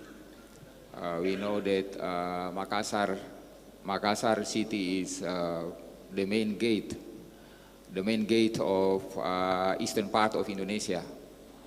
If someone will go to the eastern part of Indonesia, then Makassar city is the gate of that. And a lot of economics activity take place in this city, in this region. The very prominent sectors in this region is agriculture, I think. As we know that a lot of production from agriculture being done by the government in this area, and then for example, for rice, paddy, we produce around 3 million tons per hectare per year, and then South Sulawesi population only consume around 1 million tons. Then for the rest 2 million ton, then we distribute to other region, either in eastern part of Indonesia and also in the western part of Indonesia. There are other important sectors also in, I think in South Sulawesi is mining.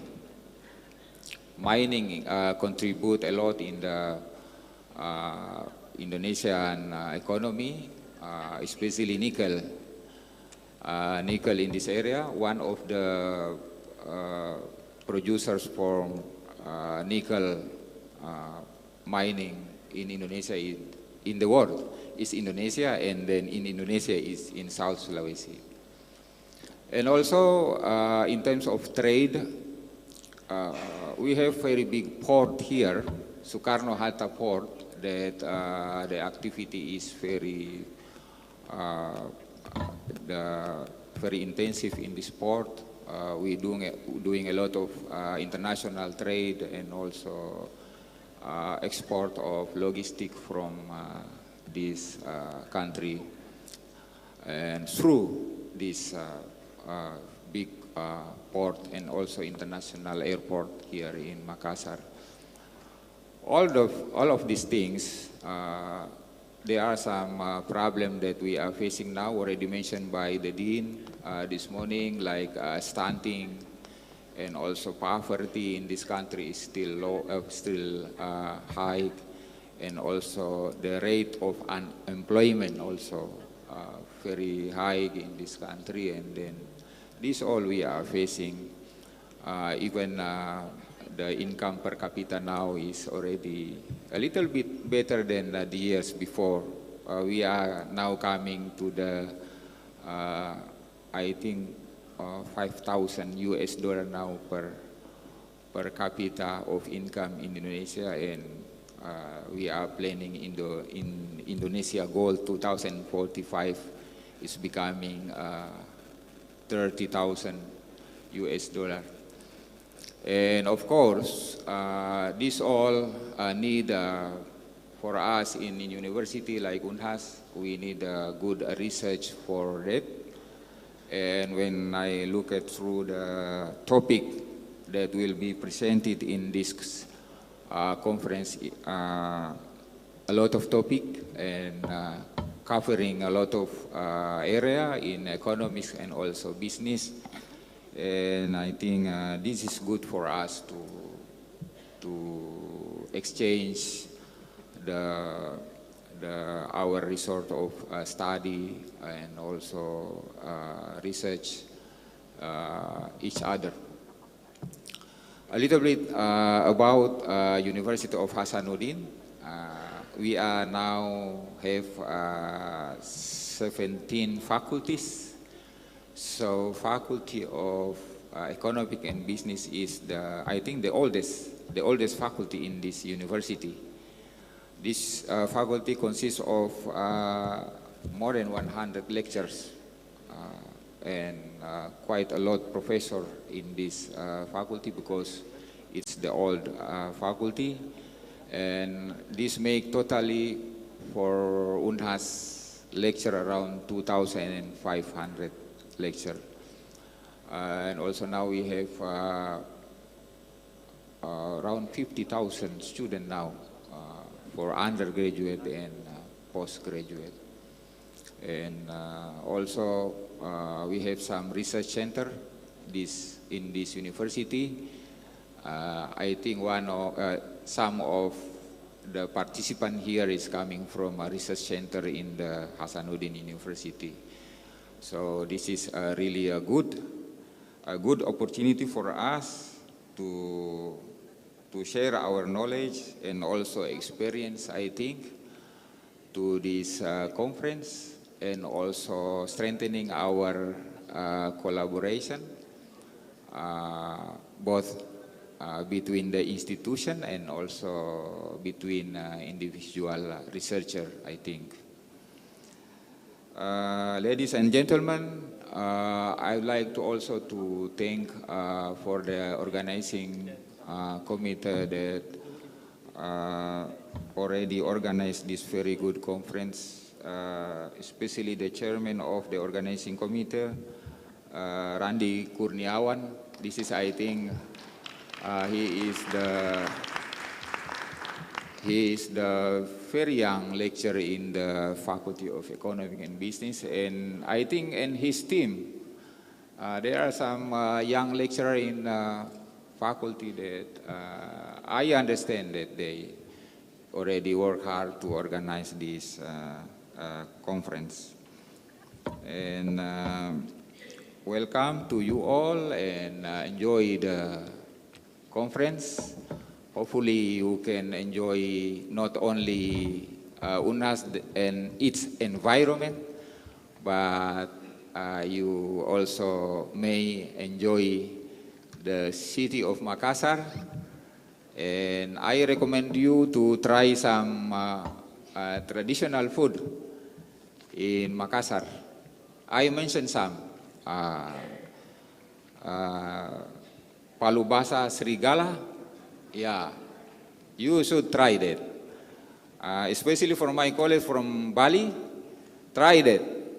But the meat is not from Serigala. The meat is beef, not Serigala. And also Choto Makassar and Sop Saudara, a lot of things here. Food for Makassar and South Sulawesi food, quite a lot, and enjoy the conference. In the name of Allah, I declare that the 8th International Conference on Accounting, Management, and Economics, ICAME 2023 is officially open. Terima kasih. Thank you very much. Billahi taufiq wal hidayah. Assalamualaikum warahmatullahi wabarakatuh.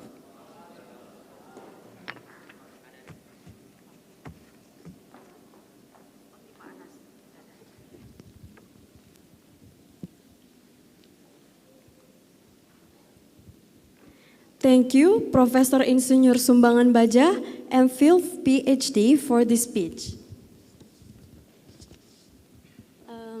Excuse me, Pak Sekun, we would like to invite you and the speakers to take photos together.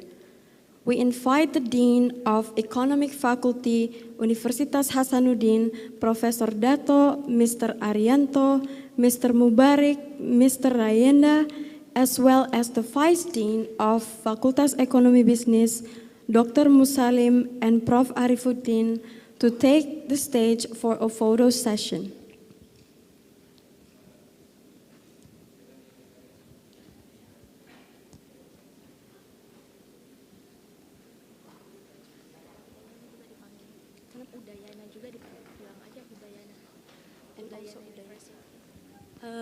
And also Udayana University.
And also, I would like to ask all participants to stand.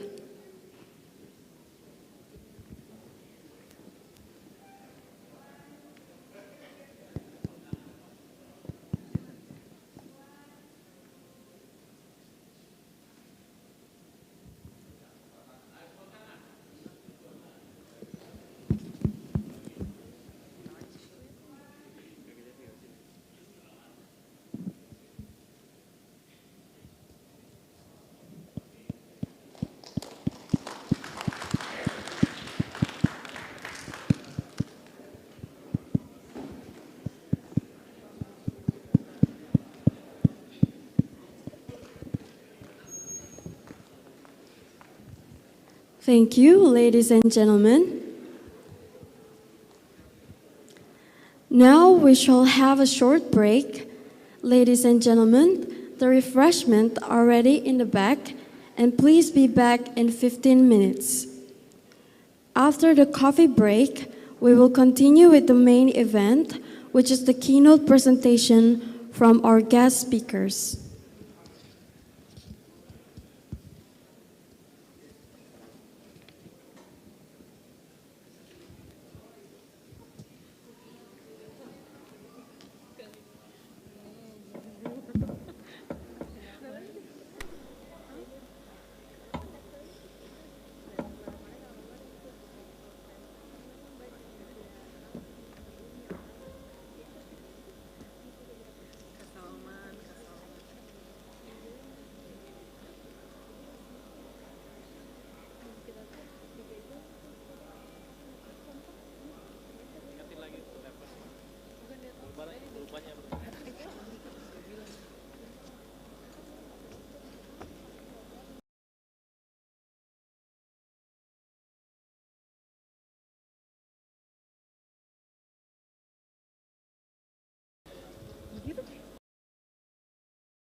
participants, ladies and gentlemen.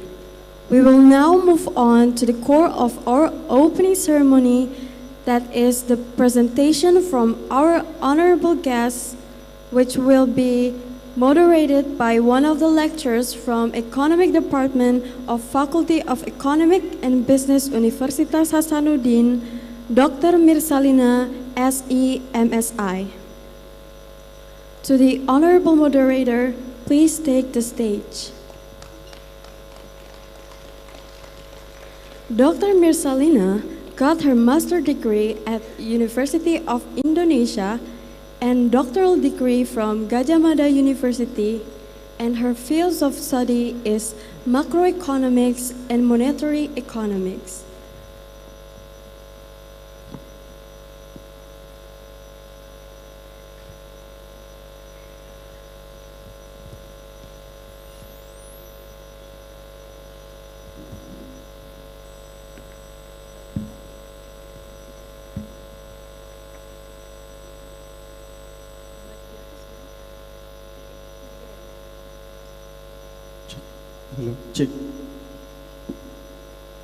Thank you, Dennis.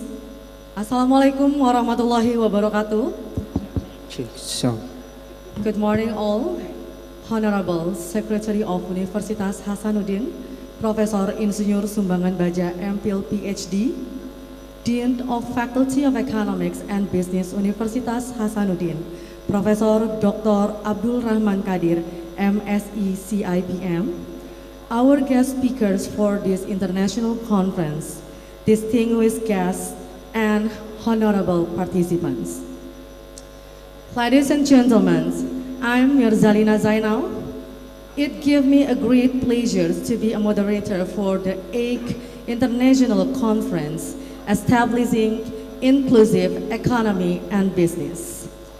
As we know, an inclusive economy ensures that all parts of society, especially poor or socially disadvantaged groups, have full, fair, and equitable access to market opportunities.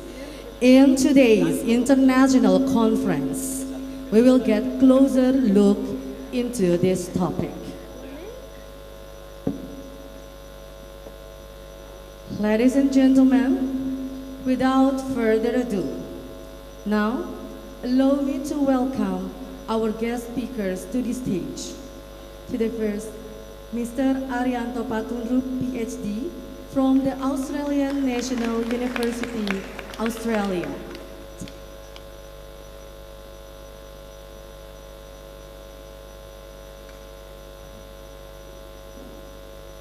The second speaker is Mr. Mubarik Ahmad, PhD, from Conservation Strategy Funds, Indonesia.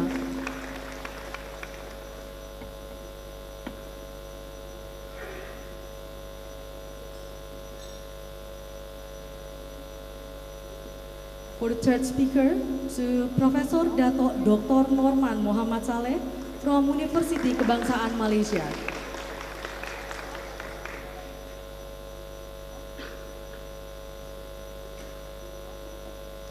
And for the last speakers, to Mr. Rayendra Krishna Brahmana from Coventry University, United Kingdom.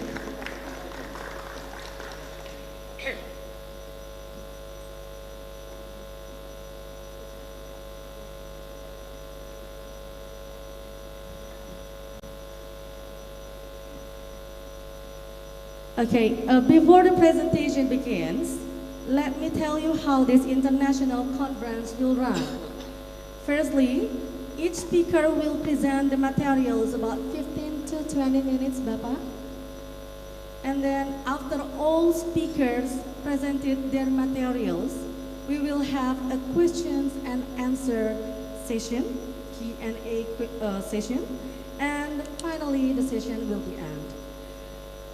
Okay, ladies and gentlemen, first I would like to read a brief introduction to our first speaker, Mr. Arianto Patunru, PhD. Mr. Arianto Patunru, PhD is from the Australian National University. This education, he got his PhD from University of Illinois at Urban Champaign in USA.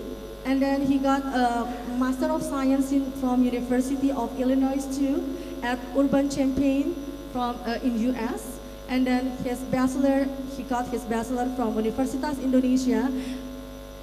And then it's affiliated to the ANU Indonesia project. This is policy, what is it? Pardon, excuse me. So this is from ANU Indonesia project. This is policy engagement coordinator. And from 2012-2006, from Arne Condon Department of Economics, Crawford School of Public Policy. And in 2009, from 2009 to 2012, from Institutions for Economic and Social Research, Universitas Indonesia. And then from 2004 to 2012, in department affiliated to Department of Economics, Universitas Indonesia. And from 2002 to 2004, Environmental Council, University of Illinois at Urbana-Champaign. That's all, Bapak. Ladies and gentlemen, without further ado, now allow me to welcome Mr. Arianto Patundul, PhD, to present the material of Indonesian economy between ambivalence, pragmatism, and nationalism for about 15 to 20 minutes, Bapak. Monggo.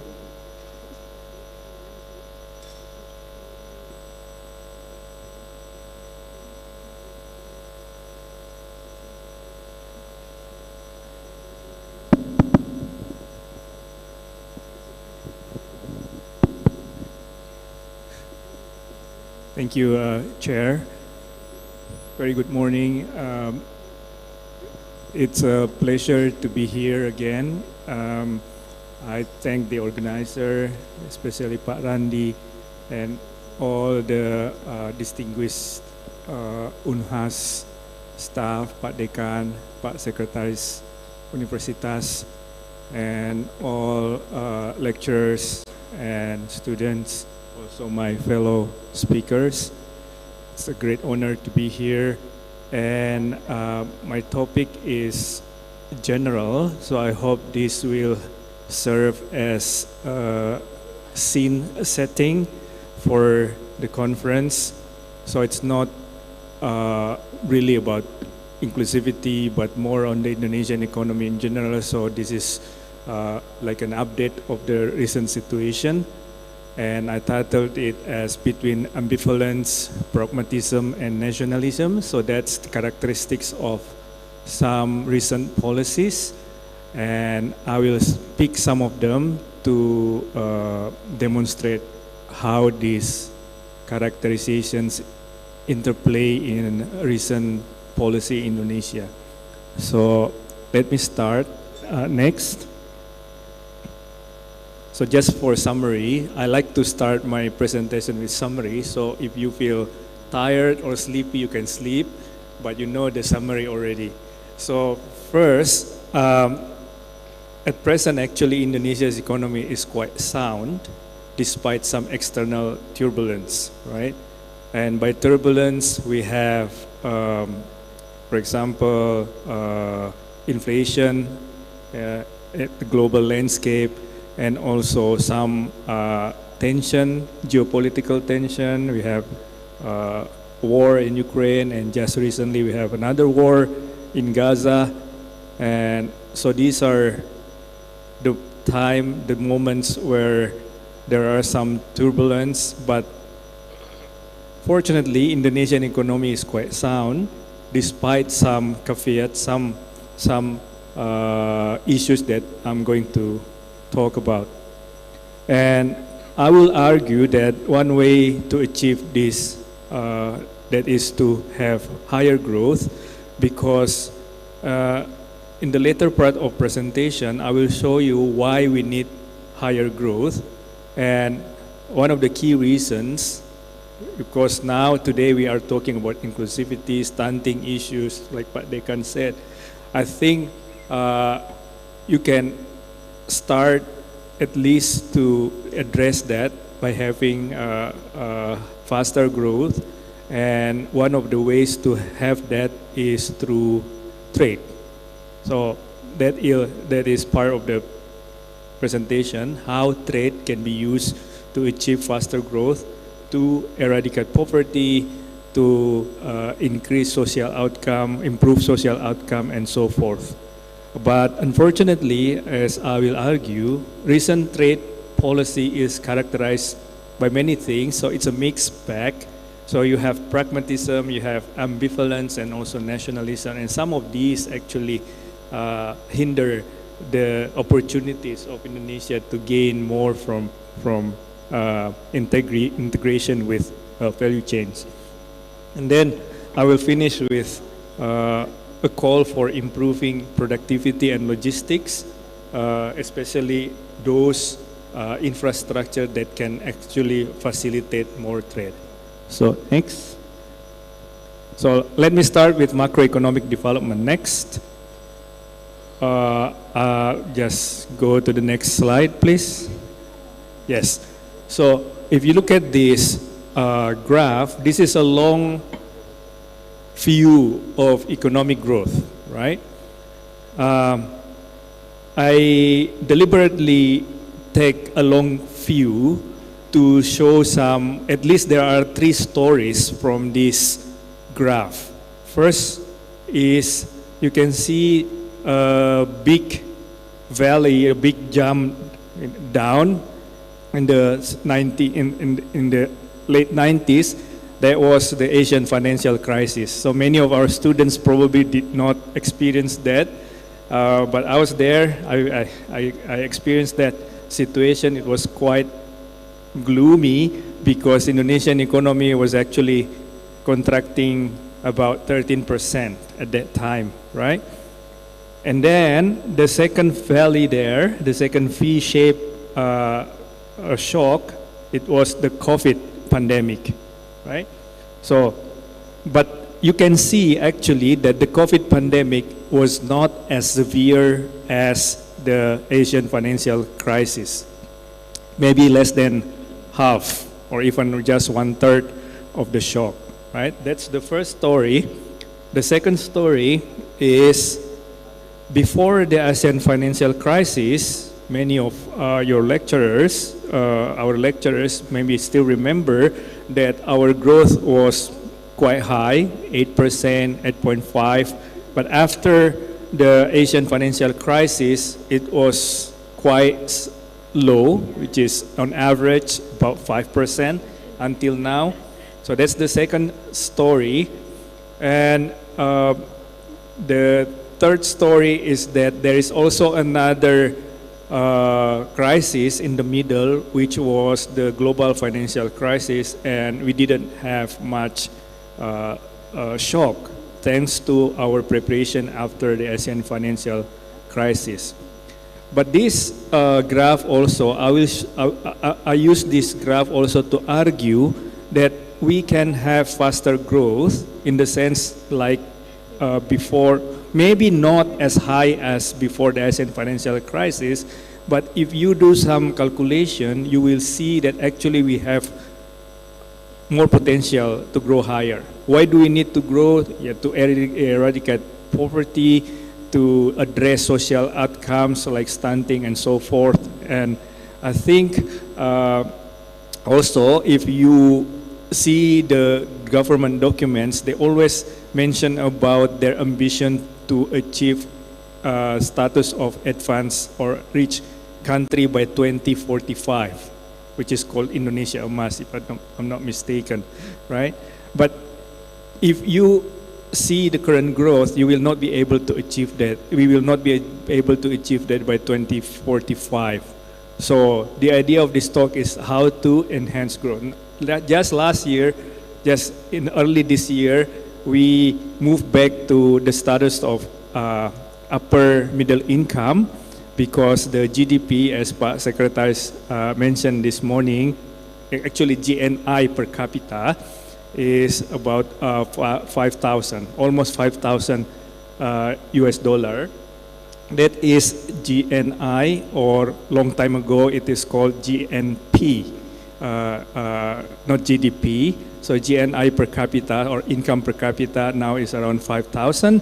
And if we want to be advanced countries, it should be around 13,000. And just back on the envelope calculation, we need more than 5%. So that's the basic idea. So next. So this is another development in the macroeconomic indicator.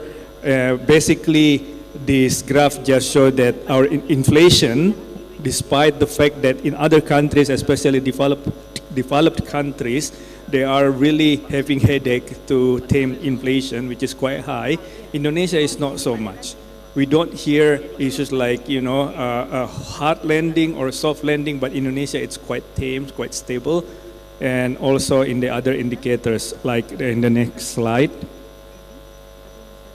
Rupiah, for example, it's quite stable. I draw this US to dollar and also US to renminbi or Chinese yuan. Why? Because increasingly we have some transaction with China in renminbi rather than US dollar, but both you can see are quite stable.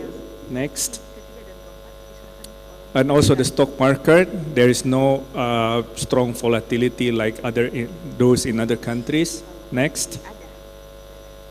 But when we see the budget, state budget, I think there is some issue there, which is the return of big energy subsidy.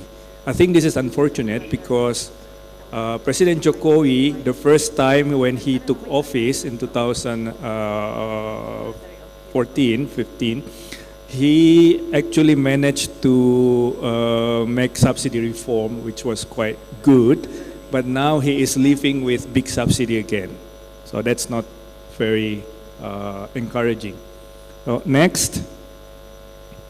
And in terms of export and import, you can see in this graph that both export and import are increasing again, in line very much with the ambition to go towards cleaner economy, for example, because coal is not really environmentally friendly. And in terms of imports, you can see the blue color numbers there, that actually almost 90% of our imports are of raw materials and capital goods. I mentioned this in the class yesterday, that if you, during this election, you will, close to election, you will hear a lot about resistance towards imports, right? But students need to understand that actually most of our imports now are needed for production because they are in terms of raw materials and capital goods. Only less than 10% are final goods. So we need to get some proper balance between export and import as well. So next. At the same time, we see increasing protectionism. The bottom two lines are of tariffs, and you see there is an increasing trend again. But what is more challenging is the increase of non-tariff barriers. What are these non-tariff barriers? So quota restrictions, also policies like export ban or import ban and things like that. Okay, so next, I will be a bit faster. I think I only have limited time. So next, this shows that Indonesia has still quite a low participation in value chains, and we often hear that one of the goals of the government is to increase Indonesia's participation in value chains in production network. But you can see here, Indonesia is black line there. It's quite stagnant, while Vietnam, for example, the green line is shooting up very quickly. That is because they really want it to be part of the value chains, take benefits of the international trade. Next. So some recent policies. Just go to the next slide, please. Okay, why do I say mixed bag about ambivalence, pragmatism, and nationalism?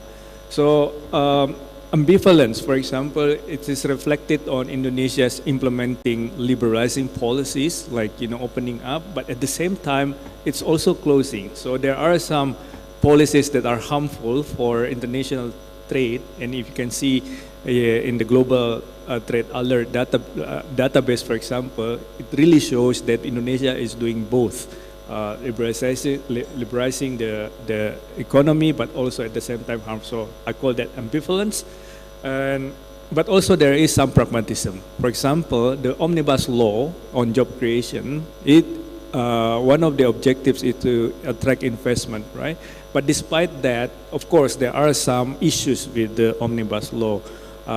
From my other hat as environmental economist, I'm not very happy with omnibus law on that front because it's too lenient on protecting the environment. 5 minutes left, okay. Next. Next. Yes. And these are also characterized by some nationalistic tone. So if you read the media or the news, usually government officials use this kind of language. I'm not going to go over this. You can see in the slides later. But I argue that actually nationalism also takes part in this. Why we don't have great improved trade, especially in the production network. Next. Now, this is the most contentious policy, the downstreaming, nickel, for example. So the government claims success of this industrial policy. So you can see the blue line there is the export of nickel ore, and the red one is export of nickel derivatives. So the product of nickel, right? So because of the policy of banning the export, they go down to zero lately, but the green line that's shoot very high. And the government claimed this as a success because they think, we have increased the value add, domestic value added. But I think there are some issues with this claim. So if we go to the next slide. So first, we have to be careful if we want to impose this kind of policies because we actually failed quite, in the past. For example, in the case of logs, in the case of rattan, okay, and actually this kind of policy depresses the domestic prices of nickel. Why? Because there will be a massive flooding domestically because you cannot export, so it depresses the price, so it actually hurts the miners, right? And we also understand from economics that intermediate production that is close to raw materials usually is very capital intensive, and though that is closer to the final goods, it's labor intensive.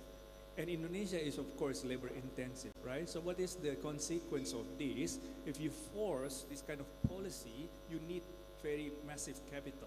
And that explains why we rely on capital from China for the nickel downstreaming, right? So there was a criticism from some commenters saying that actually who benefit from this is not really Indonesians, but China.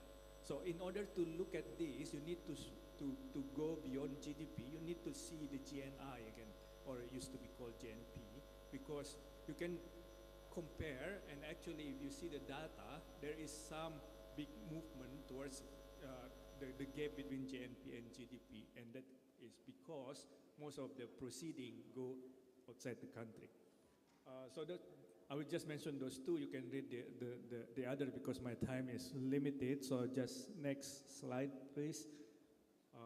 Also, if we argue that we can do this for other minerals, not really, because in terms of nickel, yes, we have lots of nickel, right? Half of the global production of nickel comes from Indonesia, right?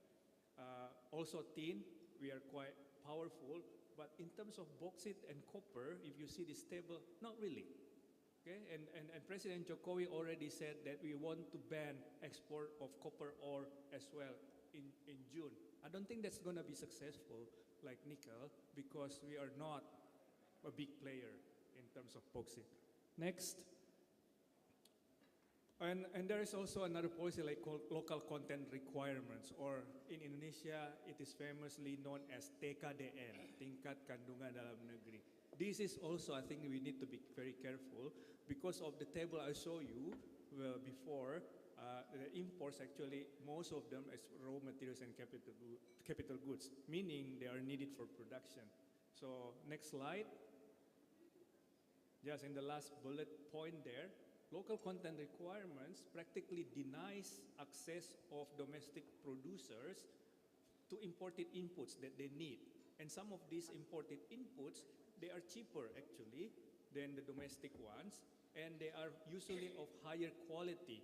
So if you deny their opportunity to get access to these, actually you impose higher costs for domestic producers. When it comes to their producing exported goods, it cannot be competitive enough in the global market.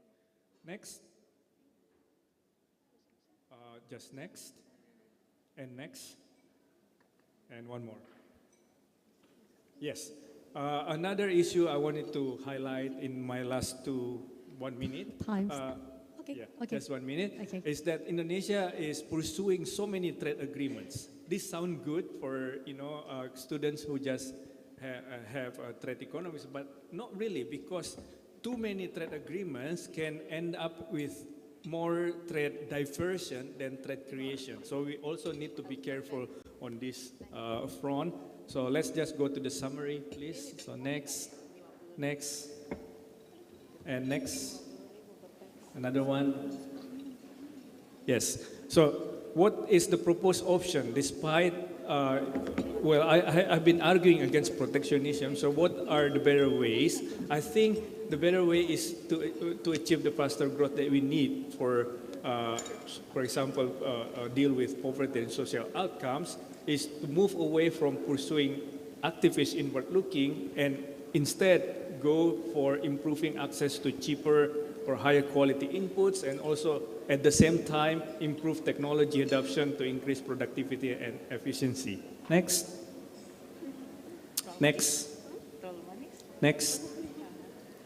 Summary, please. Yes.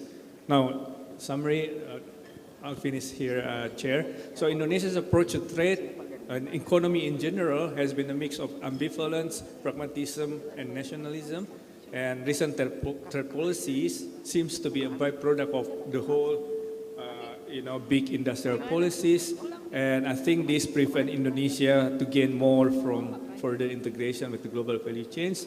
And I argue instead Indonesia should really just focus on creating more conducive environment for access to inputs, and at the same time become an active player in the value chains. So that's my talk. Thank you very much.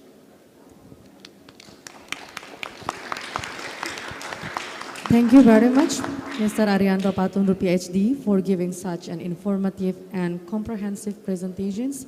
And it's very clear because we are know about the recently economics progress now.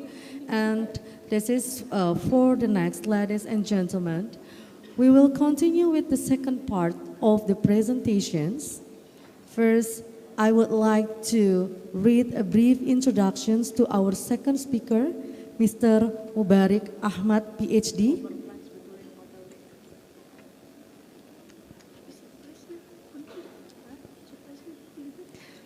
Okay, I'm going here. So, Mr. Mubarik Ahmad, PhD, his education, he got his PhD from Michigan State University in Natural Resources and Environmental Economics.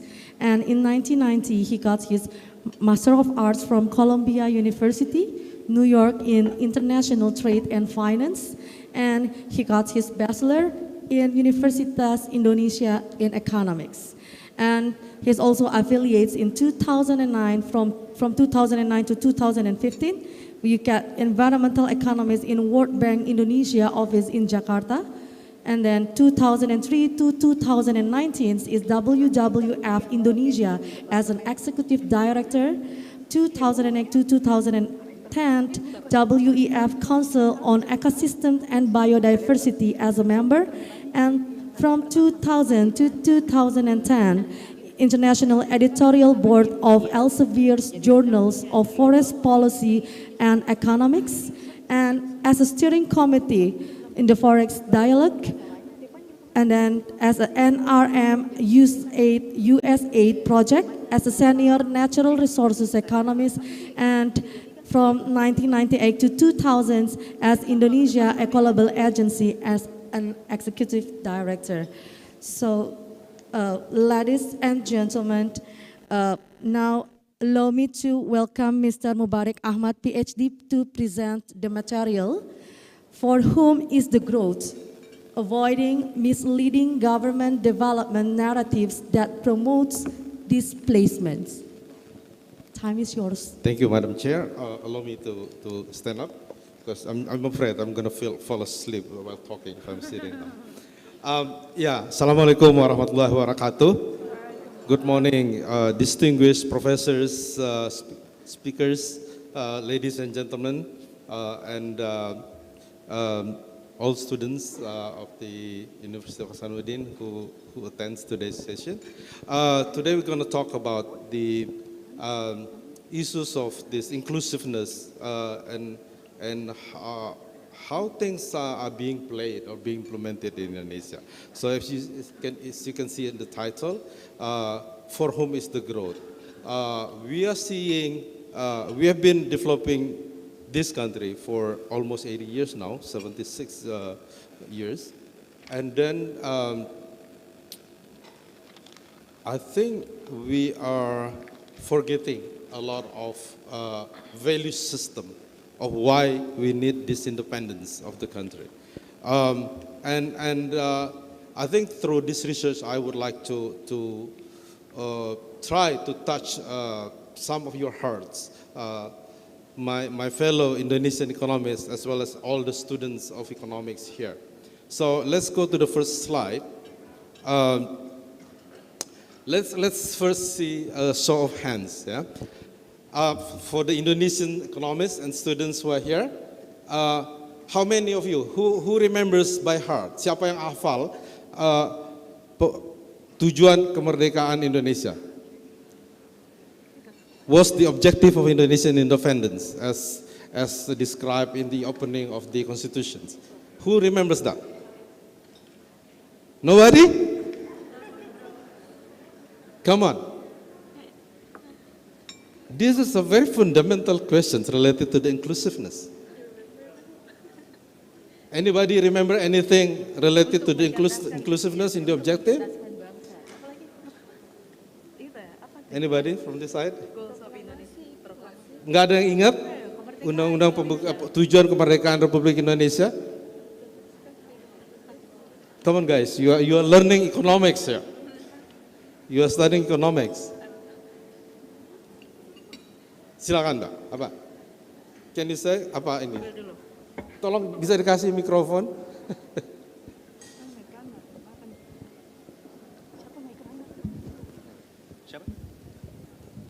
Let's hear that.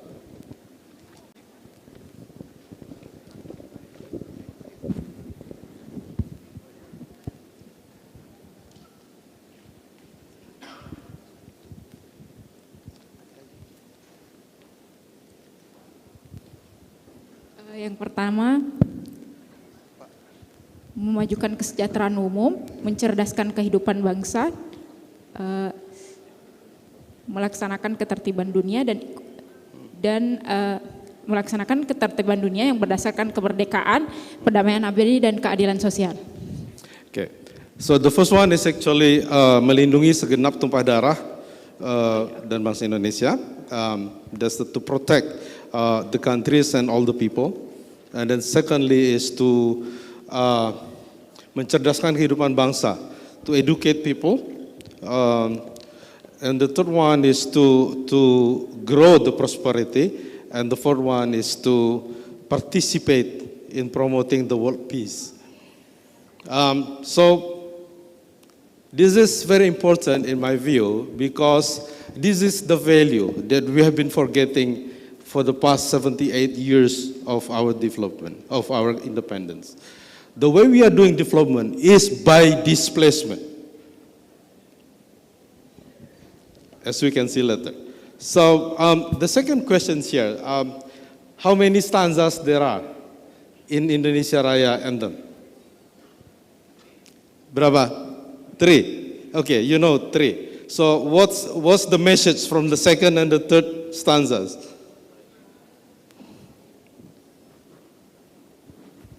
We only sing the first stanza this morning that talks about unity. But what are the messages from the second and the third stanzas? Thank you for the opportunity. The first stanza message is to protect the nation. The second is to build the nation. And the third stanza is to keep the progress of the nation forward. Okay. There's a very important message in the second stanza. Sadarlah hatinya, sadarlah budinya. So it's not just about the mind, but also about the heart. Sadarlah hatinya, sadarlah budinya, sadarlah hatinya. And the third one is about the need to make sure all are inclusively developed. Rakyatnya, pulaunya, lautnya, pandunya. And you should also think about apa sih artinya? What does it mean when you sing di sanalah aku berdiri menjadi pandu ibuku? That's where I stood. That's where I stand to become the scout of the country, of the motherland. So let's come back to that later. And then the last question here. We are all economists or students of economics. When was the last time you discussed the difference between GDP and GNP?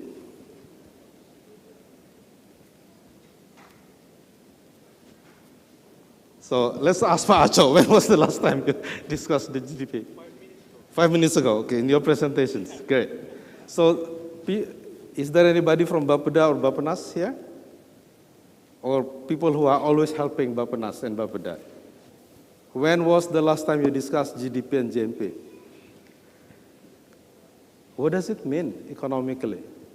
When you never discuss that, it means you don't care for whom is the growth. How would you know whose GDP are you growing, whose GNP are you growing? Okay, next. So here are the points of my talk. I'll touch on the development narrative that is misleading in our development system. And secondly, I'll talk about 2 cases. One is East Kalimantan, and second is about the efficacy of the traditional economy outside the mainstream ones, and how it interacting with the development issues. And I'll close the talk with some call and recommendations, I hope. So when I have 5 minutes left, tolong kasih tahu Bu ya. Okay, next. Next slide, please. So here is the popular development narratives, especially during the election time, the executive elections, musim pilkada. Kita akan membangun daerah kita. So where is the next slide? We'll develop our country, our region, and then we'll grow the economy. What happened to the next slide? Okay, so we'll grow the economy, and then we need to grow because that will take people out of poverty. That will increase people's income. That will create job, and that will increase the government revenues through taxes and PAD and the local original tax, local original revenue. And most of the time, the candidate of Bupati doesn't understand PAD. And then the last one here is that even they talk about this will also increase foreign exchange reserve, as if what happened at the Kabupaten has significant bearing to the foreign exchange earning of the country. Some yes, most of that don't. And then, in order to grow, we need investment. So in order for investment to come, we need to provide them with land, and we need to accept some negative externalities, right? Everybody knows what negative externalities that. This, all students should have understood that now. And then, it goes on, especially within the past 10 years, we heard this a lot. Land in the hands of local people doesn't have value. It has very low productivity. And that's why they are poor. And because of that, we need to bring in investors to commercialize the use of the land so we can grow faster. Yeah? So next. So why is it misleading? The first one is because these narratives often lead to land takeover from the local owner to the investors in the name of economic growth. And secondly, it causes displacement and marginalizations of the local people, and then it leads to ecosystem destructions. We all know, if we want the products, the negative externalities would not be zero, right? Theoretically, if you want it zero, that means we don't want the products. And the next one is that government always says, people in that Kabupaten are poor, that's why we need to bring in investment. But the government never show, actually, what is the actual income of the local people. So no proper valuations of the local income has ever been done when government is bringing in new investment to certain areas. And then government use fake statistics to claim that poverty has declined in that area. If you look at the statistics, if you look at the investment in that area, in certain area, and then a few years later, government will show the numbers that poverty has decreased. But who are those people? People who get displaced usually cannot be found in that area anymore. Government never did or never disclosed any treasure study that shows where are now the displaced people? Where are those people who were originally accused as poor? So they need to be supported with new development, with new investment. So the poverty looks lower because the new populations there are not the original people, and those new people, the settlers, tend to have some business economic linkage with the new industry being developed or that have been developed. So that's what I call fake statistic. Government is showing numbers that doesn't touch the reality of the previous people. Okay, next.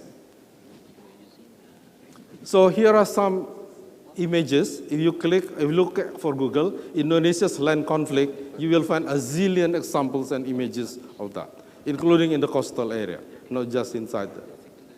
So, is that what we call memajukan kesejahteraan umum? Which umum? If you hear development speeches, always have a phrase in it, untuk kesejahteraan rakyat, but never the rakyat is being specified. Which rakyat are you actually mentioning? Okay, next. So let's look at the East Kalimantan story. Next. So this is the Kalimantan is an exemplary examples of how bad inclusiveness is in this country. So East Kalimantan is the richest province in Indonesia and the fastest growing. Now they have the income per capita of about 238 million rupiah per year. You could imagine if every one of us has that amount of income per year. We are all very rich, very prosperous. But, well, first we should ask the question, why are they so rich? What do they have in East Kalimantan? So they have everything that can make them rich. So they have the oil and gas, they have coal, they have gold, they have forest, they have oil palm. But on the inclusiveness issues is the question, Who owns those businesses? Are those people from East Kalimantan or external investors? Okay, next. What does it? So then where the money goes? Where the money goes? So if you look at the statistic a bit deeper, this number comes from 2015 because it's difficult to get transfer data out of the province from Bank Indonesia. So we didn't have a chance to update this study. But this is the case of 2015. 90% of the income of East Kalimantan goes out of the province. 94% goes overseas. 26% goes to different provinces in Indonesia, mostly to Jakarta, of course. Only 10% remains in the province. And you can cross-verify that with the data from Susenas and also from the Sakernas. So inclusive, right? So who owns those 238 million rupiah per year in East Kalimantan? Who owns that? Is that the development that we want? Is that inclusive? And let's look at the other side of it. Next. What does it imply? What's behind it? Why it happened that way? So this is the BIG number, Badan Informasi Geospasial. You have 5 minutes left. 5 minutes, okay. So Badan Informasi Geospasial issued the data about well, this is not a publicly available data. In 2015, 89% of land in East Kalimantan is under corporate concession status. 7% is under infrastructure and conservation. Only 4% is in the hands of community. Is that inclusive? That's why people are poor. That's why only 10% remains in East Kalimantan. People don't have ownership in this big business, and they have very little control over land. And you should be careful, because in RPJP for the next 25 years, in the long-term development plan, government has said that we will increase the share of Indonesia Timur, Eastern Indonesia, in the country's GDP. If this is how it is being done, do you want that? So that's my questions to all of us. Next. So, and are the investors bringing these things home? These are negative externalities. Who pays for that? People. Who suffers from that? People in East Kalimantan. Certainly, investors doesn't bring it home. Don't bring it home. So these are negative externalities in real life. If you fly in East Kalimantan from north to south and from east to west, you will see these things. Next, let's have a quick look at the 2018 studies. These studies, it's done for 6 IP communities in 5 provinces. 2 are in South Sulawesi. So before 2018, I never knew that South Sulawesi province, where we are, has a lot of masyarakat terpencil, remote communities that are kind of disconnect from the provincial economy. So these are places where we did a study, 2 again in Southeast Sulawesi. So let's quickly go to the next slide. I will highlight some of the results. Next slide, please. So here are the results of that study. So originally it's a economic valuation study. So we want to measure the actual income of the local people, of the IPs in the area where they live, using the resources that they use for them. So we compare the results with the GDP, GDRP, PDRB at the district level. And then we take out the irrelevant economic activities for the communities. So this, for instance, the rightmost one, that's the Sorong, that Moikelim community is in Sorong. In Sorong, as you know, 91% of the GDP comes from oil and gas, offshore oil and gas. Doesn't have any connection with the people's economy. So if you compare the GDP per capita total with the these people, it's not relevant. So we take that one out. So we see, and then you see there in the three communities, in communities of Karang, in communities of Seberua, in communities of Moikelim, the actual income of the IPs is higher than the district GDP per capita. And the government keeps saying that they are poor. And because of that, the government wants to bring in sawit investment, oil palm investment to that area. So they are not poor if you measure them properly. They are even higher than the minimum wage for that area. Okay. Let's move to the next slide. I'll show you the other two cases. So look at those two unfortunate cases of South Sulawesi. Bapak-bapak dan ibu-ibu, ini di kampung Anda ya. Kajang dan Kalupini. Kajang is in Bulukumba and Kalupini is in Rang. The two communities was being oppressed severely before this study. Because they were so oppressed, they are not allowed to use their ancestral land for their own livelihood, so they are very poor. If you look at the land productivity numbers, actually Kajang registered the highest land productivity Kajang registered the highest values of land productivity per hectare in Indonesia.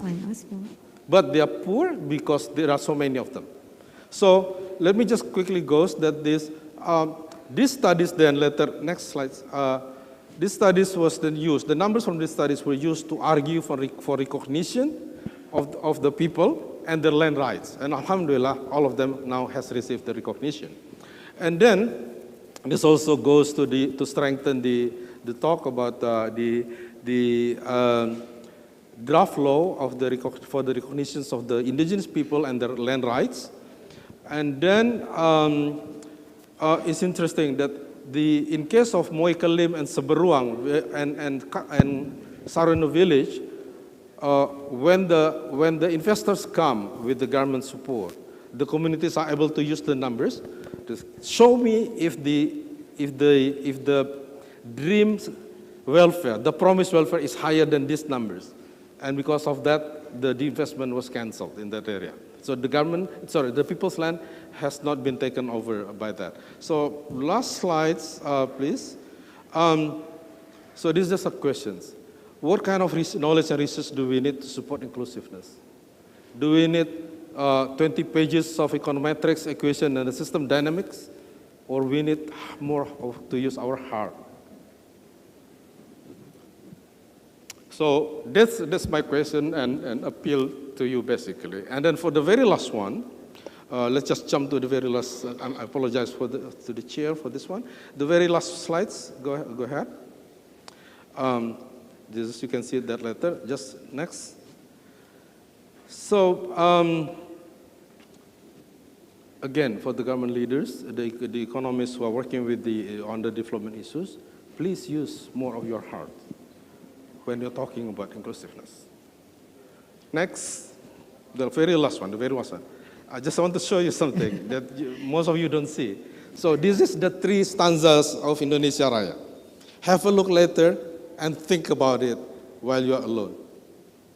So if you keep forgetting this, you will keep forgetting the core values of Indonesia's development. And this is not a trivial case, because we are where we are now, how we are now, because we have been forgetting the objectives of the independence and the value systems that we sing every now and then, but not complete. So thank you for your... Thank you very much. Thank you very much, Mr. Mubarak Ahmad, PhD, for giving such very insightful and comprehensive presentations. And now we are realize that our Sulawesi Selatan, South Sulawesi itself, is not inclusively.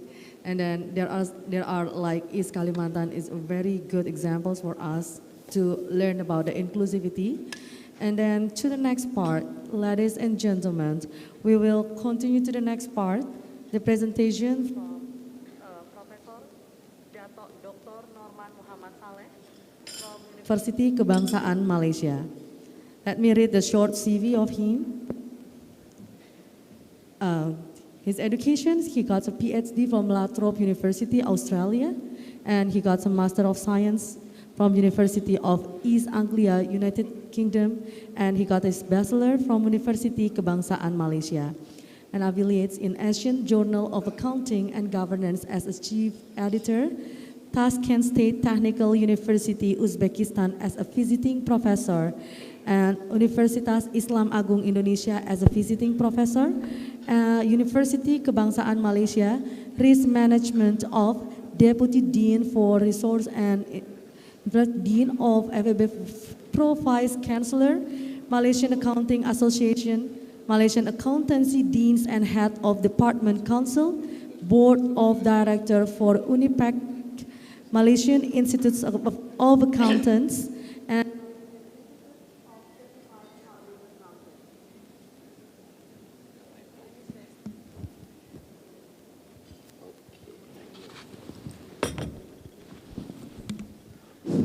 Bismillahirrahmanirrahim. Assalamualaikum warahmatullahi wabarakatuh dan selamat sejahtera.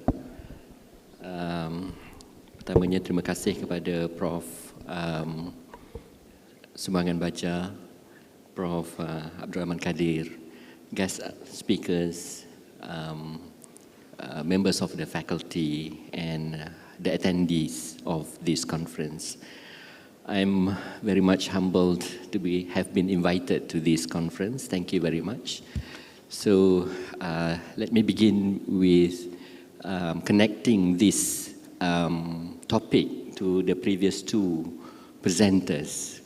So the previous presenter has highlighted the role of investors because they are getting the profit. How can they contribute back to the community they are working with? So this is a view from accounting basically toward holistic reporting, aligning accounting, sustainability and inclusive governance in Asia. So the perspective is more on the Asian countries. Oh, maybe the signal is not strong enough. Okay, so we have heard about this environmental degradation in developing Asian countries due to development, very rapid development. So I will go very fast. Okay, and as we can see, the CO2 emissions, the carbon dioxide emissions has been increasing in the developing Asian nations, including Malaysia and Indonesia. And the highest is Thailand, Vietnam, I think. Vietnam, second is Thailand, and third is Singapore. And Indonesia is actually have lower CO2 emissions due to the population. And we also have seen about the socio-economic problems in developing Asian countries, as correctly mentioned by the previous presenter. We have income inequality, especially in the provincial section, and education, rural, urban migration, and so forth. So actually, these creates, response on the part of, maybe going the previous one. Previous, not the next. Okay, reaction. So the environmental problem creates reaction on the part of the public in terms of how to demand these companies to be more responsible to the people. So this demand actually resulted in environmental accountability in terms of the company's responsibility to act and answer to the people in terms of how they would like the economy to be more sustainable environmentally and also bringing up the socio-economic status of the people. But it also requires transparency to demonstrate that these companies are actually responsible to the stakeholders. So that's where accounting comes into the picture.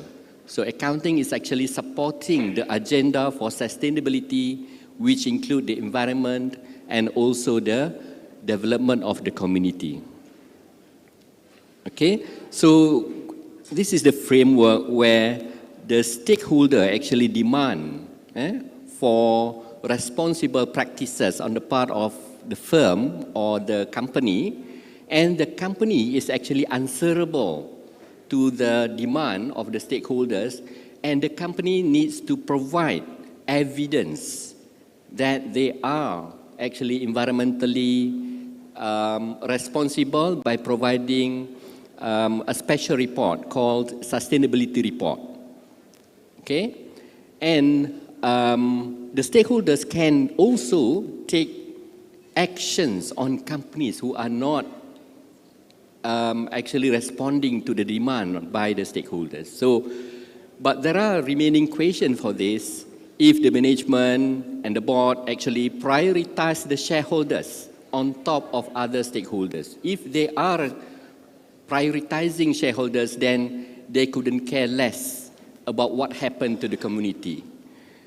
And whether the corporate disclosure is sufficient, especially in certain Asian countries where the development is just starting. And if stakeholders in Asian countries do not demand accountability, so the stakeholders or the community, they are inactive. They are not demanding the companies to be more responsible. So these are the questions that need to be answered. Okay, so as we can see in terms of environmental disclosure in Asian countries, developing Asian countries, the trend is actually increasing, including Malaysia and Indonesia and Vietnam, all are increasing the environmental disclosure. Similarly to the social disclosure, the trend is increasing, although it is very marginal actually from time to time. But the governance, ESG, the governance disclosure is more or less the same over the years.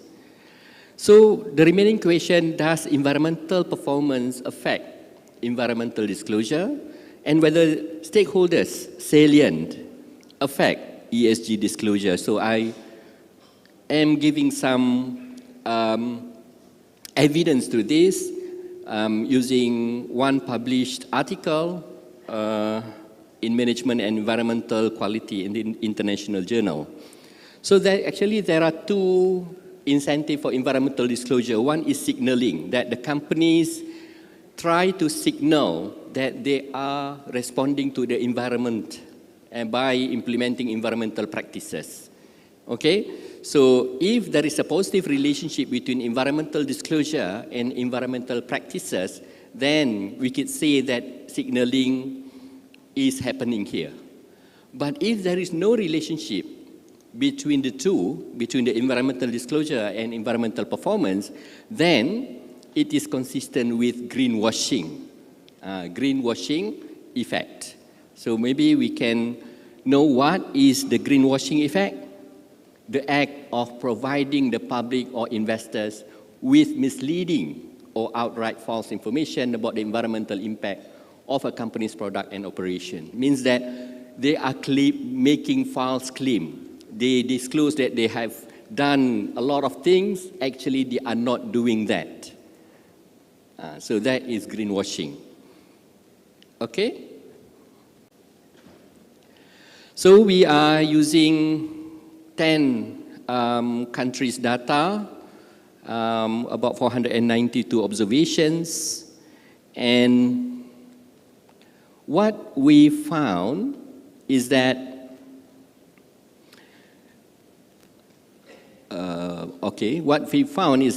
there is a positive relationship between environmental performance and environmental disclosure, which is consistent with the signaling hypothesis, meaning to say that when the environmental performance is high, the company signal this information through environmental disclosure. Okay? But when environmental cost is there, the effect is reduced. The effect is reduced. Okay?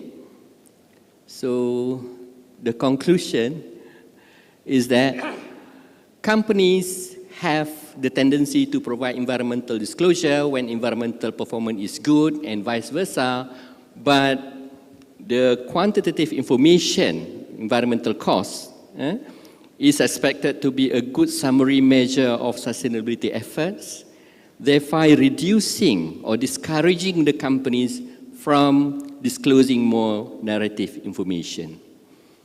Okay, so because they have provided more concrete data about the cost of the practices to the company. Oops. Okay. And this is more interesting. When we test the market sophistication effect, the relationship only exists in China, Malaysia, Philippines, Sri Lanka, and Thailand, and not in Pakistan, India, and Indonesia. So there could be some greenwashing effect that happened in this country, Pakistan, India, and Indonesia, that needs to be more thoroughly investigated later. Okay? So the second study is about the stakeholder salient. Actually, the question is that whether companies prioritize certain stakeholders over the other stakeholders. Because we have seen that the companies actually prioritizing shareholders on top of other stakeholders like the community they are working in. Whatever happened to the community, I don't care. And that's what the previous presenter is talking about. Okay, they are just bringing back the money to give dividends to the shareholders. Okay, so we are using the stakeholder salient theory to test this. And the legitimacy of stakeholders can vary between different types of stakeholders, such as the employees, suppliers, media, and communities. So we test this effect. Next. Okay, next. We use the construction sector. And for this one, we use Malaysian construction sector, 140 data companies, and the data is from 2015 to 2017. Next. Okay, next. Okay, and as we can see here, stakeholder power. Stakeholder power. Employee, community, and media have the power to make sure that accountability to them is performed by the companies. So there is a positive relationship between employee, community, and media power and sustainability disclosure. But interestingly, when shareholders' power is strong, they are not providing sustainability disclosure. Okay, so shareholders is actually need to be educated. Shareholders need to be educated. Okay. And further evidence suggests that the community and media together,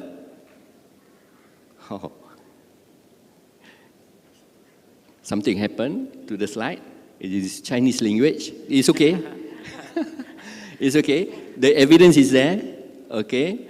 So the result shows that legitimacy of the community and media actually is important in determining sustainability disclosure. Okay. So that is another further evidence. So the result reveals that communities can become an important stakeholder with power and agency when media becomes involved. So they need to work with the media So the community, like in Kalimantan Timur just now, need to work with the media to demand companies working in that area to be more responsible. Okay? And lastly, is about the climate.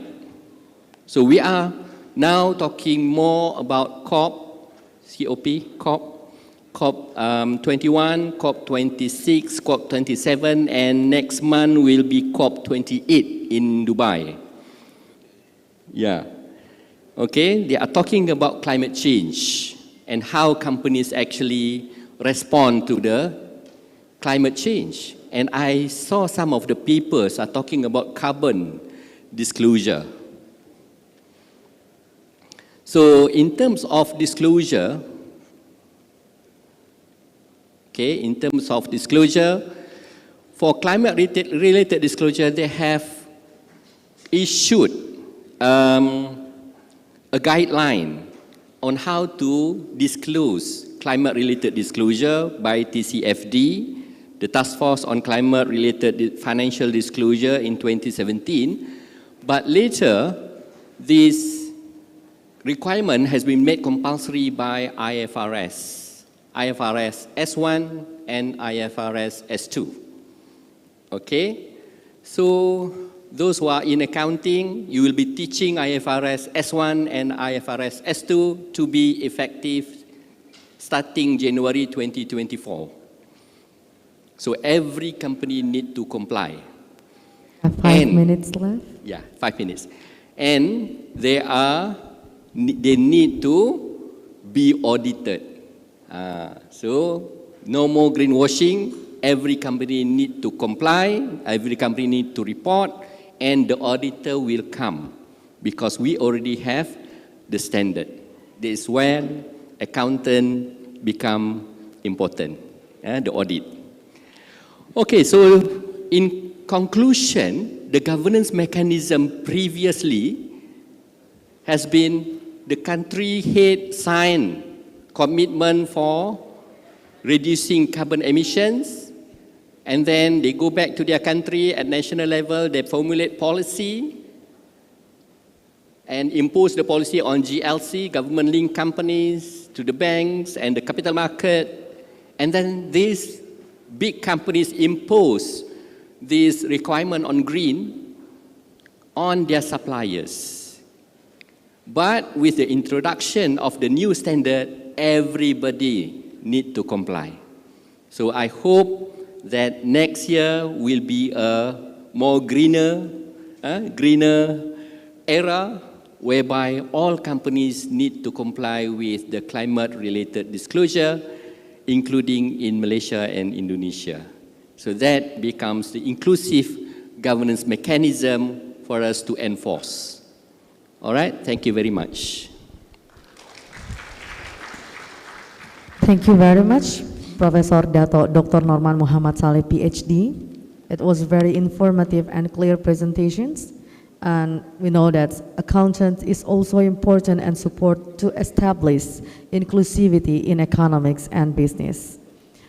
Ladies and gentlemen, we will continue with the last presentation from Mr. Rayenda Krishna Brahmana from Coventry University. I will read his short CV. His education is 2013. He got a PhD from University Science Malaysia in Behavioral Finance.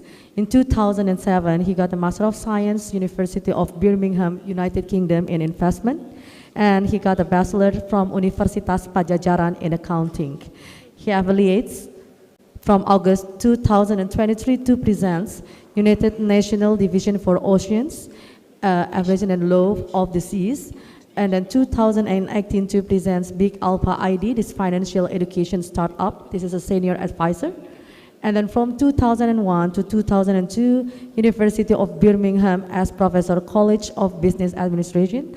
And 2009, from 2009 to 2001, Universitas Malaysia Sarawak, Senior Lecturer of Faculty of Economic and Business. As International Journal of Business and Society as a Managing Editor From 2014 to 2016, Universitas Malaysia Sarawak, Universitas Tanjung Pura Indonesia, Universitas 11 Maret Indonesia, Universitas Pajajaran, Universitas Islam Antarbangsa Malaysia. This is as a guest lecture, and from 2010 to 2013, this is University Science Malaysia as a research fellow. Ladies and gentlemen, without further ado, now allow me to welcome Mr. Rainanda Krishna Brahmana to present the material of Digital Finance and Investment Inclusivity. Time is yours, Papa. Thank you, Madam Moderator. Okay, good morning. I hope your mind's still with us. I know we are going to have lunch after this. It's not takes long, so I think it's only within 15 minutes. I hope so. So yeah, first of all, thank you for the invitations for the committee, Prof. Sumbangan Baja, I know the deans, the committee, guest speakers, and ladies and gentlemen. My talk today is gonna be about more on the personal finance, as the previous three speakers talked first about the macroeconomics, and then Prof. Dato Norman Saleh talked about the firm level. So my turn now is more on the personal finance things. I choose a topic about investment inclusivity because it's a really good topic, especially for Indonesian case. And based on my experience as journal editors, it's very like to find a research about personal finance from inclusivity perspective. I'll give you one example. If I ask you, right, how many of you know about the peer-to-peers, which is the pinjol? Many of you know about what is pinjol, but how many of you read a paper about pinjol? That's one case. How many of you know the case of robo-trading or robo-advisors? Many of you know about it, but how many of you have read a papers about robo-trading like the Binomo case? And then how many of you heard the story there's a teacher's woman which are the victims for the illegal peer-to-peer lendings? We read it, but how many researchers doing that research? Or I give you another questions about the not investment scam, I think I can call it as the online gambling.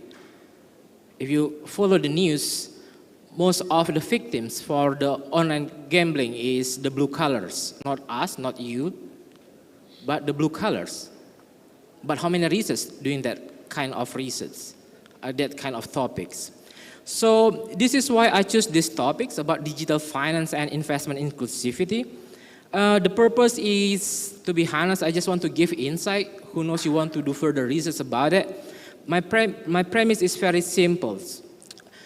There is a gap between what the digital finance want and what actually happens. And the gap become bigger because there's not much empirical findings talk about it. Next slide, please. So, all right. So to put it simple, what is the actual digital finance? Digital finance is actually another field of finance, and I keep telling this to my students. There's one problem for finance people. Finance people will love to make simple things become difficult, including this digital finance. Digital finance as simple as when we digitalize the financial process, the financial management, then you call it as digital finance. As we learn in the class like managerial finance or principle of financial management, finance is about investment, financing, and working capital management. So when we digitalize these three processes, then we call it as digital finance. And to put it simple, actually digital finance is digitalizing the financial services. Next slide. So what are the aspects in digital finance before we go further about the inclusions? There are four aspects. One is accessibility, because digital finance aims everyone can access their financing service everywhere. It's about innovations, meaning there's a new technology in the market that adding value to the customers. And the third one is the security and compliance, which is the biggest tenet or the biggest assumptions in digital finance is that digital finance is always safe, which is later on I will show you that's not true. And the last one is data-driven, and this is why we keep talking about the AI-based decision-making, and then we're going to talk it again later. Next slide, please. So then comes another problem, because not many people understand what is digital finance, and then in our mind, in the top of mind of digital finance, usually it's about cryptocurrency and NFTs. That's it. So when we talk about digital finance, we only keep talking about cryptocurrency and NFTs. But actually, digital finance is broader than that. It's including the crowdfunding, it's including the smart contract, it's including the robo-advisor, RegTech, e-remittance, peer-to-peer lending, or the pinjol just now, insurtechs, mobile wallets, digital payment, and so on. And yeah, okay. And anyway, because not many people understand digital finance, if you guys still remember, there's one statement from President Jokowi that there's one way to fund their ICAME using the crowdfunding, and then people start to laugh on his statement, which is why? Because people do not understand about digital finance. So, yeah, I hope after this you understand that digital finance is very broad, and we're going to talk the broader side, the inclusion side of those dimensions in digital finance. So what are the issues? The problem is digital finance is not as safe as we thought. People will keep saying that the blockchain technology is very safe, but I can show you, for example, there's one website that you can retrieve the data for those who want to do research about the cybersecurity part, rekt.hq. Then they have database how many attacks on digital finance platforms. And if you go to one website called hamageddons.com, the name is hackamageddons.com, you can see that on this year alone, the company, it already cost the company in US $2 billion, only for the cybersecurity part. If you ever heard about one organization in IT audit called as ISACA, the theme this year is about cybersecurity. So why? Because they have one argument that the more digital finance become more famous, more popular, and then there's an increase about the cybersecurity risk in the company. Anyway, unfortunately, I don't have that time to discuss about this, so I will not talk about the cybersecurity. So let's talk about the inclusions then. Next slide, please. So what are the issues? The issues is, it starts from, okay, if you want to talk about digital finance, means that you're going to use, like I told you about, you have to use the financial services from everywhere. As you can see here, the use of the mobile or the technology more on the people who live in the city. And you can compare that with people who live in the rural area, on the village in terms of Indonesia, it's very lacking. It means that when the country wants to encourage the digital finance, it will not give, it's not a good news for that country, but it will give another problems in terms of the equality. Next slide. And then you can see this data. How many people actually having computer in their house? If I ask you, maybe most of us, or maybe not most of us, all of us has computer in our house, or at least you have laptop in your house. But that's not the data in Indonesia, as you can see from the slide. How many people in Indonesia have the mobile phone, the smartphone? If I ask you, maybe most of you have the iPhone, the Samsung, the high-end Samsung, high-end Oppo. Maybe you buy Oppo, but it's still the high-end one. But yeah, you are living in your bubble. So this is another issue. Next slide, please. And then we believe that digital finance can decrease what we call as unbanked people.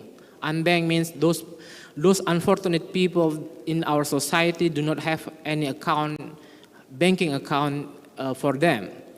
As you can see in this slide, how much money do Indonesians have? How many Indonesians that really have saving account? Digital finance started actually 2017, and there's no significant change, especially for those who live in the rural area. And it again shows to you that digital finance has not solved the problems. Next slide. And then what the government usually make the argument? which is for me is quite make a simplifications.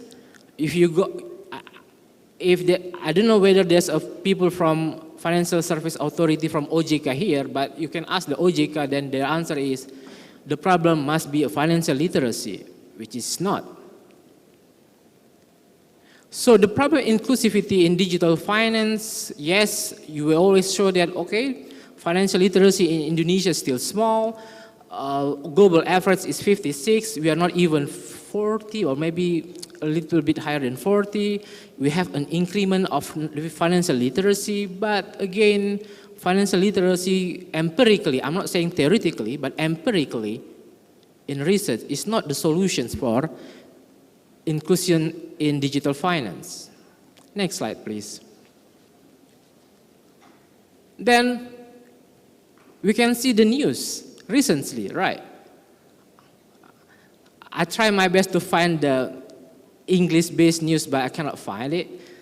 Maybe you can find it, but anyway, please excuse I'm using the Indonesian part. So you can see there how many of Indonesians got losses from the investment scam. It's not 1 billion or it's not 100 billion, it's 123 trillion. And maybe they can use the money to fund the ICAME, right? And then you can see also how many people of Indonesians got scammed from the online gambling. 27 trillion per year. So can you imagine that if you can use that 27 trillion per year to develop the local people in East Kalimantan just now, like what Pak Ahmad Mubarak presented earlier. And many more that still not explored by the media, that investment scam, like what you see in the news, is those who already got it became a big things. There's many other things. For example, in stock, private group. I think some or maybe many of you, I'm not saying it's, there people got scammed using when they are joining the investment private group, or if you still remember the Joska case. Anyone still remember Joska? No? All right, that's good.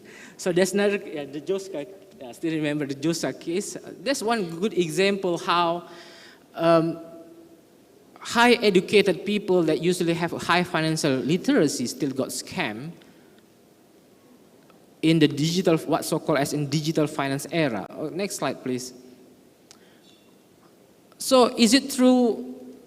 Is it truly because of financial literacy? Then the answer is actually no.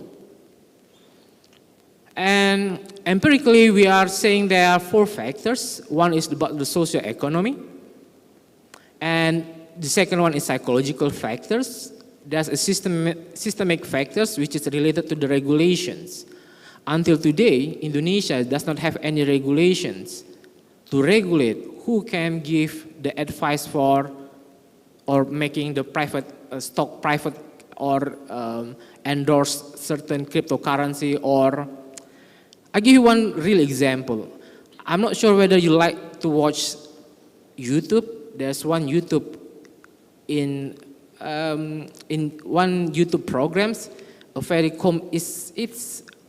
it's a comedy programs, and the sponsor is one investment applications. And they said that, they endorse that, they say that, okay, if you join these applications, we guarantee you 5% profit, which is violating the Indonesian's regulations, but still it's there. And one of the player in that program is from Makassar, and she live in Malang. I think you know what I mean. The new comedian from Indonesia, he's from Malang.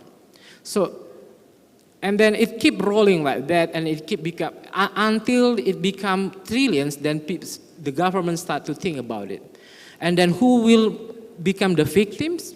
Most likely is those who are in the I can say in the marginalized society.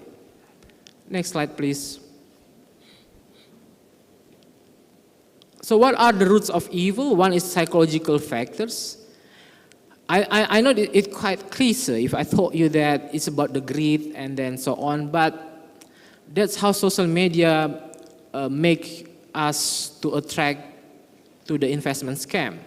I give one good example in UK. In UK, they regulate how and why and what can be promoted in social media. Even the colors of the ads, even the tones of the ads is regulated. So if it's too persuasive, and then the governments will take actions on that ads, but not in Indonesia. You still have 5 minutes left. And another problem is the asymmetric informations. There's a huge gap of asymmetric informations. I'm not sure how many of us understand what is pinjol and then how it works. And for us, most of us, we treat pinjol seems like the tengkulak, which is totally wrong.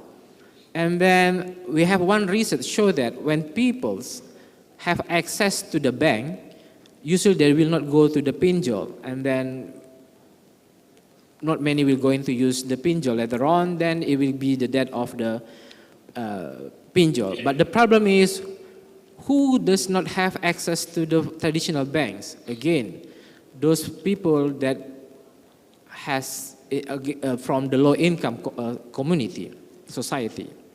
Next slide. So yeah, I can give you further reading. I think this is my last 2 slides. You can read, there's 2 articles from me about to explain how these problems appear, incur, and how to solve it. For example, why the online gambling become a big problem in Indonesia, and it's actually related to the regulations. And again, the victims always those bottom 40 peoples, including the investment scam. And this is quite interesting. Higher income class, they will not go to this influencer or the private group or any hanky-panky things from the influencers. They will go straightly to the bank, they will ask, they will seek the informations. But those from the middle income and low middle income and the low income, they usually don't have that information. They don't have that. They don't have that opportunity. So they are again become the victims for this investment scam. Next slide, please. Last one. Oh, that's all. So that's all my presentation. So in conclusion, the one that I just want to tell you that digital finance maybe looks like good, but in the end, there's a huge problem in terms of inclusivity, and the output is most of the investment scam or the victims are always the low income group. Thank you. Thank you very much, Mr. Rayendra Brahmana. It was a very comprehensive presentation, and now we are now connecting between the digital finance and then what is ecologies and then asymmetric informations. Okay, ladies and gentlemen, because we have a limited time today, so we are come up to the Q&A session or discussion. So we can only over 3 questions from all of you because we have a limited time. So, anybody have any question?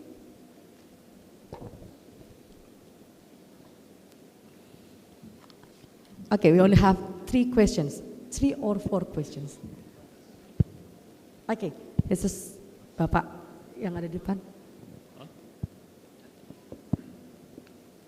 Okay, thank you very much for the opportunity.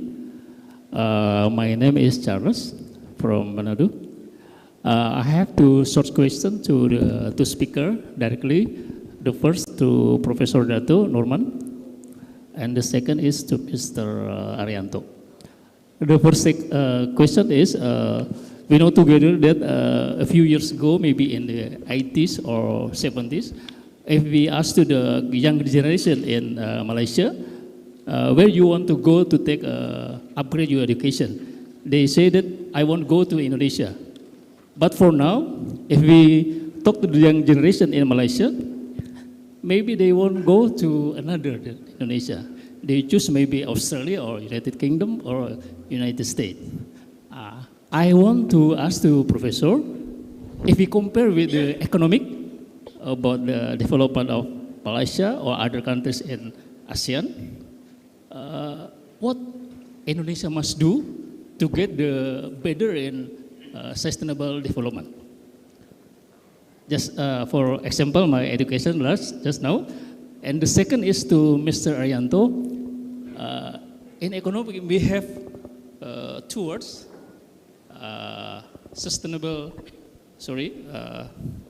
value chains and what the other?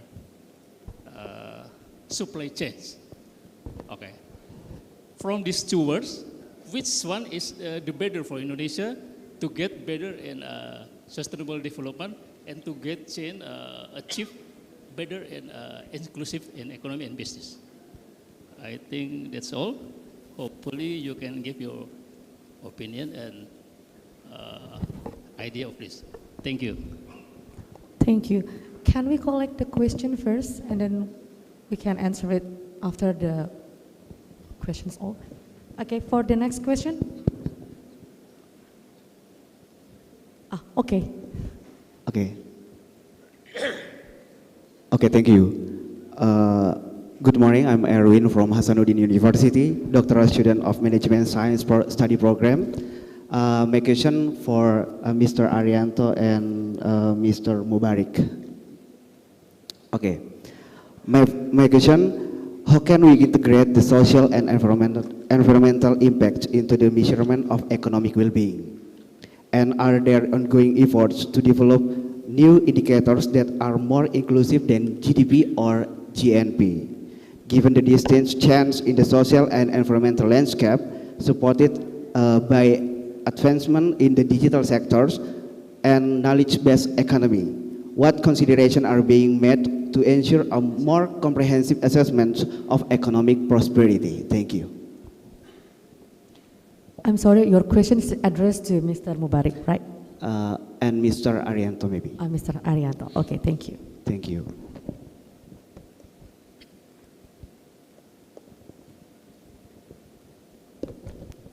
For the last question. Yeah, thank you so much, Chair. First of all, I have to appreciate all the presenters that already share very valuable information for us. But this is specific information that I did from Professor Datu Norman about how the readiness of our accountants in Asian countries related with the environmental disclosure that become mandatory very close next year. Thank you so much. I hope this question is clear for you, Prof. Okay, thank you. Oh yeah, my name is Putu Sudana from Udayana University, Bali. Thank you.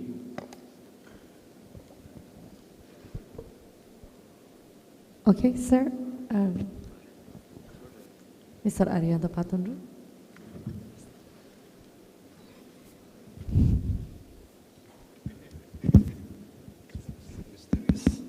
Thank you for the questions. If I understand your question, you ask about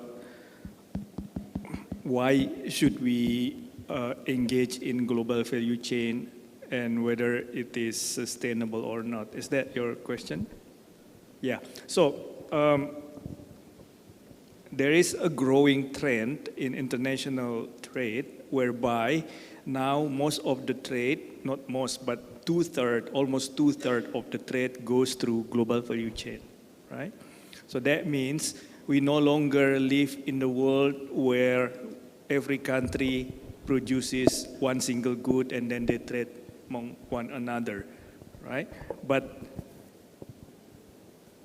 every good now consists of contribution from so many countries, and that is the global value chain. So to give you an example, iPhone is designed in the US, but mostly produced in China. But the domestic value added from China is less than 5% because most of the ingredients come from other countries, right? So that's global value chains. And why I argue that Indonesia needs to get into that is simply because now the trend is going towards that direction. So if you want to gain more benefit from trade, we want to engage more in production chain. Now, what is the challenge? The challenge is that at the same time, we have policies like Kegiatan, hilirisasi, and all that, right? But the government also says we want to be part of global value chains.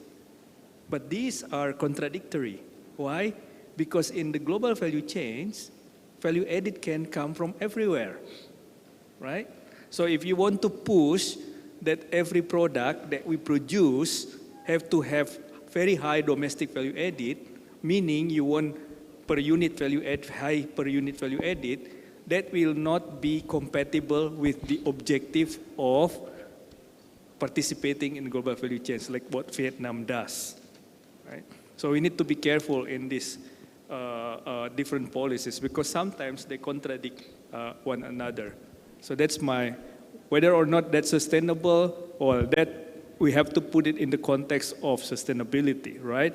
And then we need to discuss what kind of products, what kind of goods, because now there is issues like growing discussion about green trade and things like that, which leads me to the second question about how do we mainstream the sustainable development, right? So I remember when I first joined LPM, Mas Mubarak was there as well. I was involved in this project of promoting green GDP. Green GDP means just like traditional GDP, but you explicitly put the estimate of environmental degradation and natural resource depletion, right? And then you subtract that from the usual conventional GDP, or what we call brown GDP, and you get green GDP, as simple as that, right? And then you make some comparison. So I did that project. I came up with two graphs. One is brown GDP, usually it's higher, and then underneath that is the green GDP. And the gap shows you your homework, how you get from brown GDP to green GDP, right? And I submitted it to the relevant ministries who commissioned that project. They're okay with that, but then when it comes to, the plan to introduce it to the public, it was blocked. And the government said that maybe it's not the right time now to introduce this. And I don't know, maybe business lobby them, please don't issue this report or these statistics because that will affect the industry, the business, who likes to do their business as usual, practices, which is contributed to the brown GDP more than green GDP. So if we start, just from humble beginning like that, I think it will multiplicate to others. And now, if we can mainstream green GDP, what follows next? Maybe green budgeting, right? Where we show exactly like the one I said. Now the subsidy for fossil fuel is back again. It's not green budgeting, of course, because it's environmentally unfriendly. We need to remove the subsidy for fuel, and that way we create incentive people to move to renewable energy, right? So those are examples of how to do this. Politically, maybe not very easy, but that's the idea. And it's very humble beginning, but probably the challenge is, how to put it in the real practice and the policy. Thank you, Bapak. Me? Yes, to Mr. Mubarak. Okay. Is this the same question from them? Yes. I think I have two questions. Yes, two questions. The first one was not very clear. The first one is how to do more inclusive, and then why we use the GDP and GNP. What is the difference for displacement? Okay, first. Okay, let me try to answer first the second question, and relates it to what Arianto talked about the value added, and green GDP. I think just information. Until this point, the status of green GDP calculation in Indonesia is still satellite account. Satellite account means outside the main discussions of policy arenas. So okay, it's good to talk about it, but when we are making decisions, let's put it outside. Let's put it outside even outside the area, not even in the corner of the same area. So that's what it means in Indonesia until this point. It's recognized, it exists, but it was not used. The statistics was not used. Secondly, related to the value added, related to what I was talking about before about the land takeover, this is very important, and most economists in the government forget about it. The very first thing we learn in economics is about the factors of productions and how it is being compensated. So, value added is a compensation to the owners of the factors of productions, right? So if you look at the value added approach to the GDP calculations, it is basically, that's what it means. Value added is a compensation to the owners of the factors of production. And if you are taking people's land out of their production system, that means you are killing the people. And economists in the government never realized that. Sorry to say. So that is what displacement means. You are taking a significant source of income of the people upon which their incomes are depending upon. So there is the very problematic development policy that we have for the last 78 years. As if displacement is okay. That means okay aja ngerampok sumber pendapatan orang gitu. So that's a very fundamental problem in our investment policy. So government bring in the big investors, and then land can easily or will be taken over one way or another. And if we ask, why don't you include that as a share in the business? And what did they say? Oh, there is no regulations that make it possible. Well, there is no regulation that prohibit that. So you should make that happen. So if you ask how to ensure inclusiveness, please make sure you don't take people's source of livelihood. And even you have this responsibility to enhance that. If people's land are counted as part of the capital of Jalan Tol, of a toll road, that means a guaranteed perpetual income forever. Why should a toll company force to take people's land for the sake of there is no regulations that govern that? So economists' profession should build the brevity, should dare to go beyond what is in the textbook, would go beyond the policy. The way we should take is that whatever that is not prohibited, it means you can arrange it for yourself. Apa yang tidak dilarang itu artinya boleh. Yang tidak diatur itu mari atur sendiri, jangan serahkan semuanya ke pemerintah pusat gitu. So this is the mindset of planning development, as I said. So if you look at this, why I'm taking this back to the issue of constitutions and the value in the Lagu Indonesia Raya, because when the planners make that planning of investment, they forgot about it. What happened in Rempang? Is that what we mean? Kicking out all the locals for the sake of bringing an eco-city for people from whom?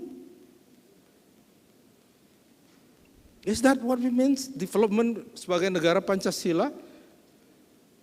This is the value system that we have lost over the years.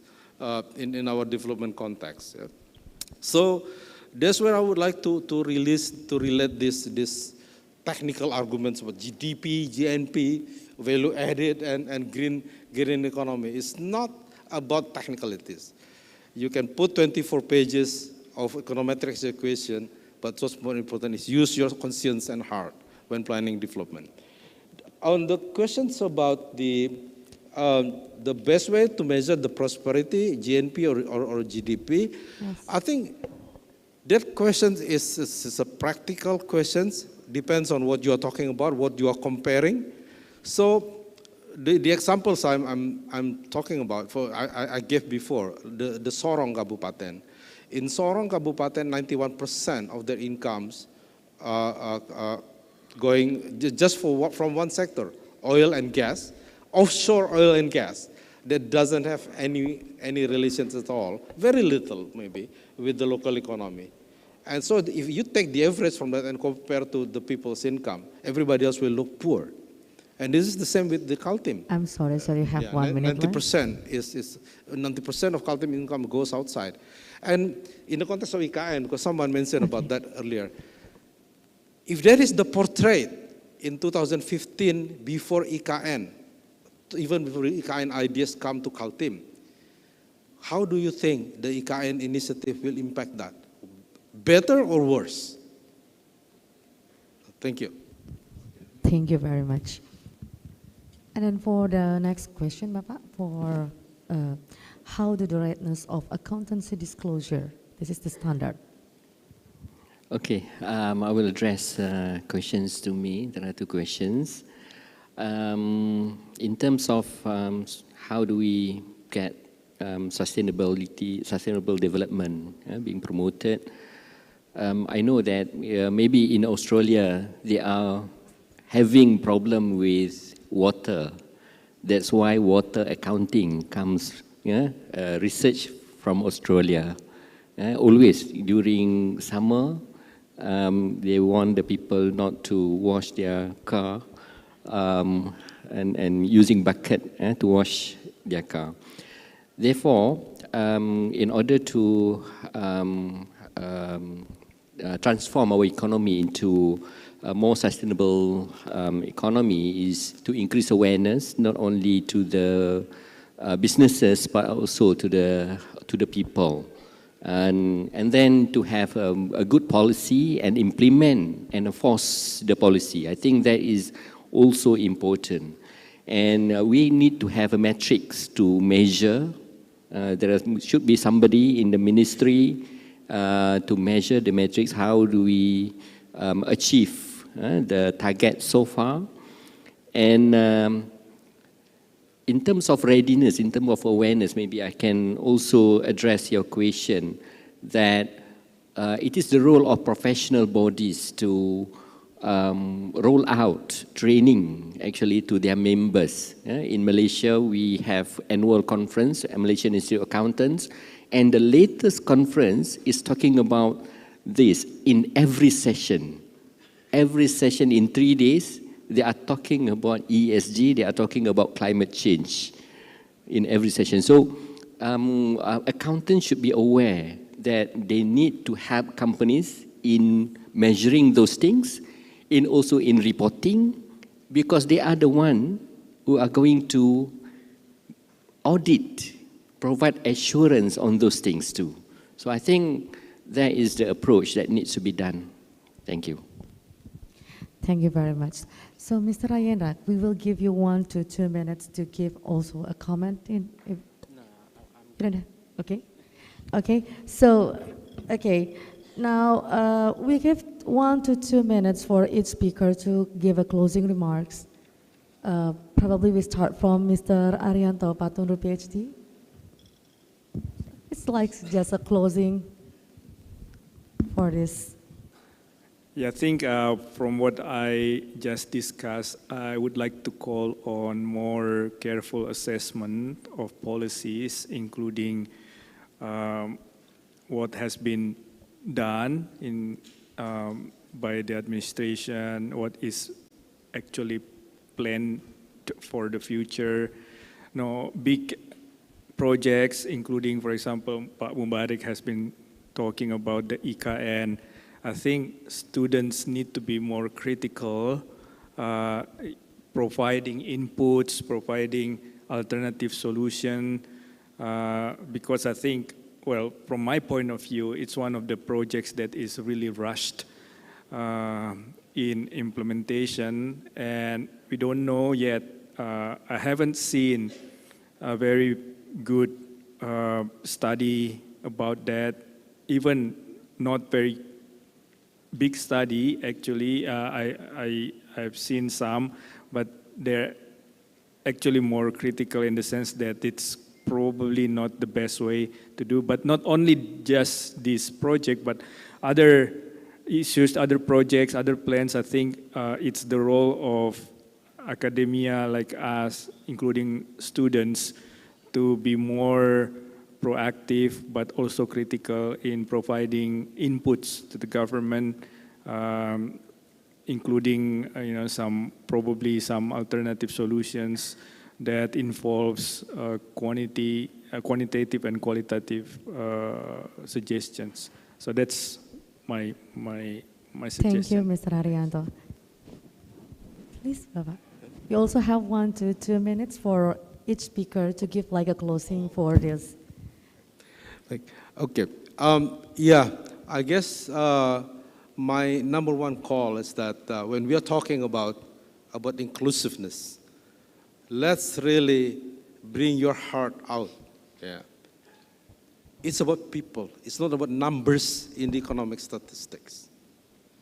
That's one. Secondly, when making the planning for investment, please really make a comparable measurements available so the decision can be made in a very fairly manner. And the third point I would like to bring up is that please push for ensuring the capital participations of the people in any business. Why should business means displacement? Why should economic development means displacement? Is that Pancasila for? This is really, we have been ignoring these issues for 75 years, and this is the time to bring it up. And especially because we are going to have a new RPJPN, the next 20 years development plan next year, and this is the time for us to bring all these good ideas forward and try to make it happen. And last point, sorry, just a little bit about finance, yeah? For all of you working in the regions, please look at the KUR statistics. Yeah? Today there is a news about scandal, big scandal in which most of the KUR somewhere is being used actually for luxurious good purchase, for big corporate, not the people. So here is a good example from my side. KUR untuk nelayan, this is a small scale credit, for the fishermen in Riau, was once reported 100% used. In Jakarta was reported 100% used. I asked the head of the BI, Bank Indonesia in Riau, so this is statistic in Riau, I asked, how many is actually received by the actual nelayan? 2%. So who used the 98%? So if the leaders of the regions are not aware about this kind of things, then there will be no inclusions in this, in the development. Okay, thank you. Thank you, Bapak. So your next turn. Okay, maybe just very short one from me. For those who are accountants, okay, we have our role to play in organization, in helping the CEOs especially in making their decision. And ESG or sustainability shouldn't be like a side business or a side activity that the company do. It must be put at the core value generation of the company. It is integrated in all activities of the company, so that everybody can prosper. Thank you. Thank you. For the last, yeah, Mr. Rahmana. So I have 2 points. The first one, actually, I hope that because most of us here is academicians, that is the role of academicians to disseminate informations and to debunk or to argue misleading informations made by many influencers, especially during this social media era, with a more lenient language. That's another problem for us from academicians, because it will help to increase the inclusions. Why so many people want to hear the misleading informations? Because they can give the information in very lenient language. That's one thing. Second one is, yeah, like the other speakers, I really encourage academicians here to do more empirical research on asking or inquiring that is it true the digital finance really champions the inclusivity or not? That's all from my side. Thank you. Okay, thank you. And finally, ladies and gentlemen, we would like to thanks to the speakers, to Mr. Arianto Patunru, PhD, to Mr. Mubarak Ahmad, PhD, to Professor Dr. Norman Muhammad Saleh, and to Mr. Rayendra Kresna Brahmana, PhD, from Coventry University. Thanks for their informative and interesting presentations. And then also to the participants for their active participations and will be a good listener today. And then please give applause for the speakers and for you all. Thank you. So you can leave the stage, please.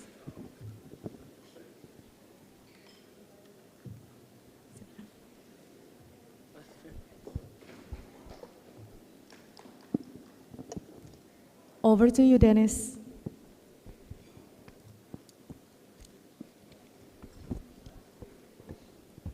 Thank you, dear excellencies, guest speakers, and honorable moderator for the insightful and inspiring presentation on establishing inclusive economy and business. The presentations from our guest speakers concludes the main event of the 8th International Conference on Accounting, Management, and Economics of 2023. We would like to thank you for your participation on the first part of this conference.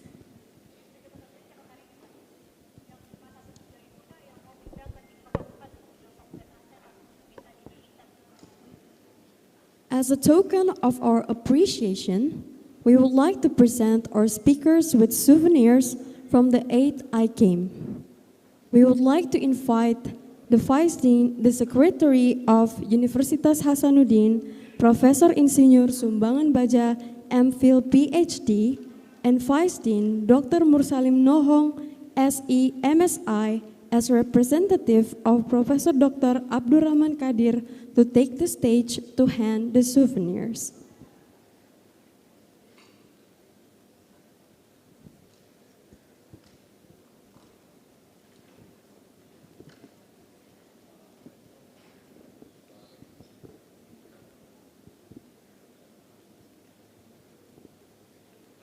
The first one is for Arianto Patunru, PhD.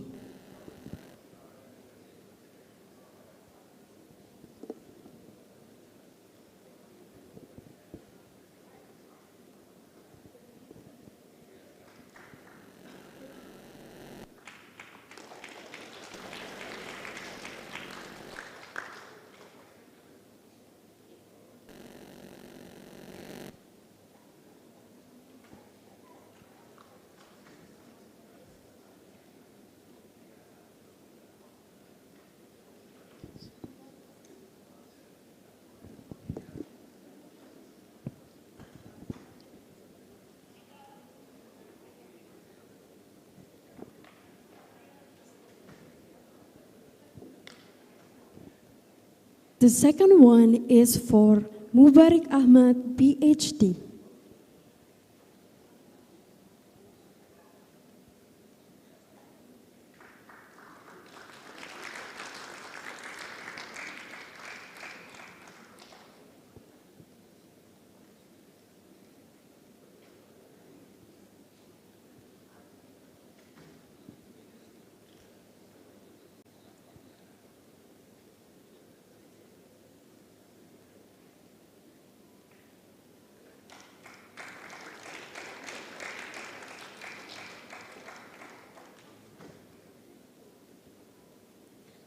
The third one is for Professor Dato Dr. Norman Muhammad Saleh.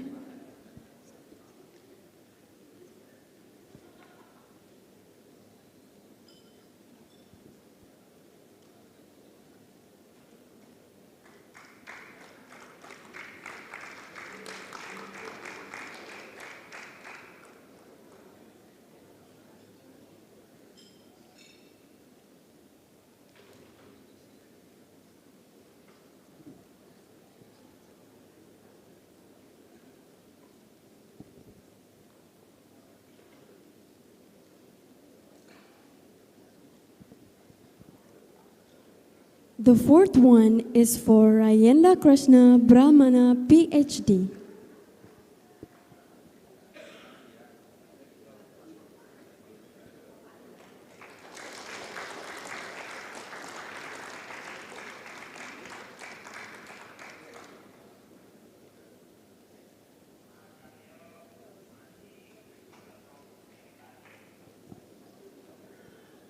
And last but not least, for our moderator, Dr. Mirzalina Zainal, SE, MSE.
Thank you, Mr. Vice Dean, Secretary, and the speakers.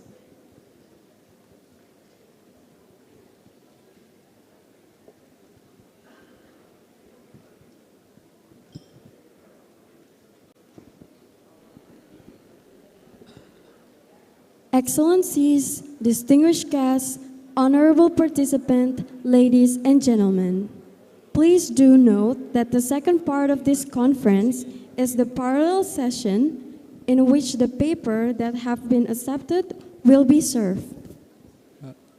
Now, we shall have a 1.5 hour lunch break and prayer break, and lunch will be served at the hotel restaurant.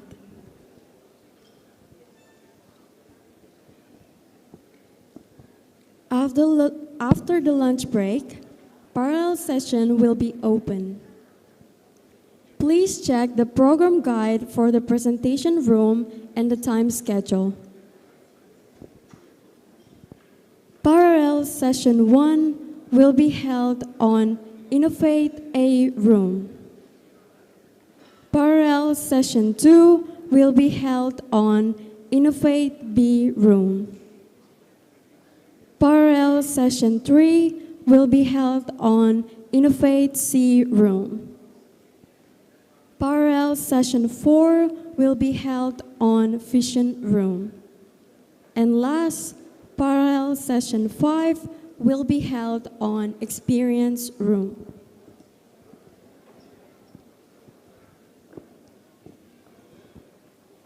You can also find the program schedule on the 8th ICAME participant WhatsApp group and also the ICAME website, which is icame.event.unhas.ac.id.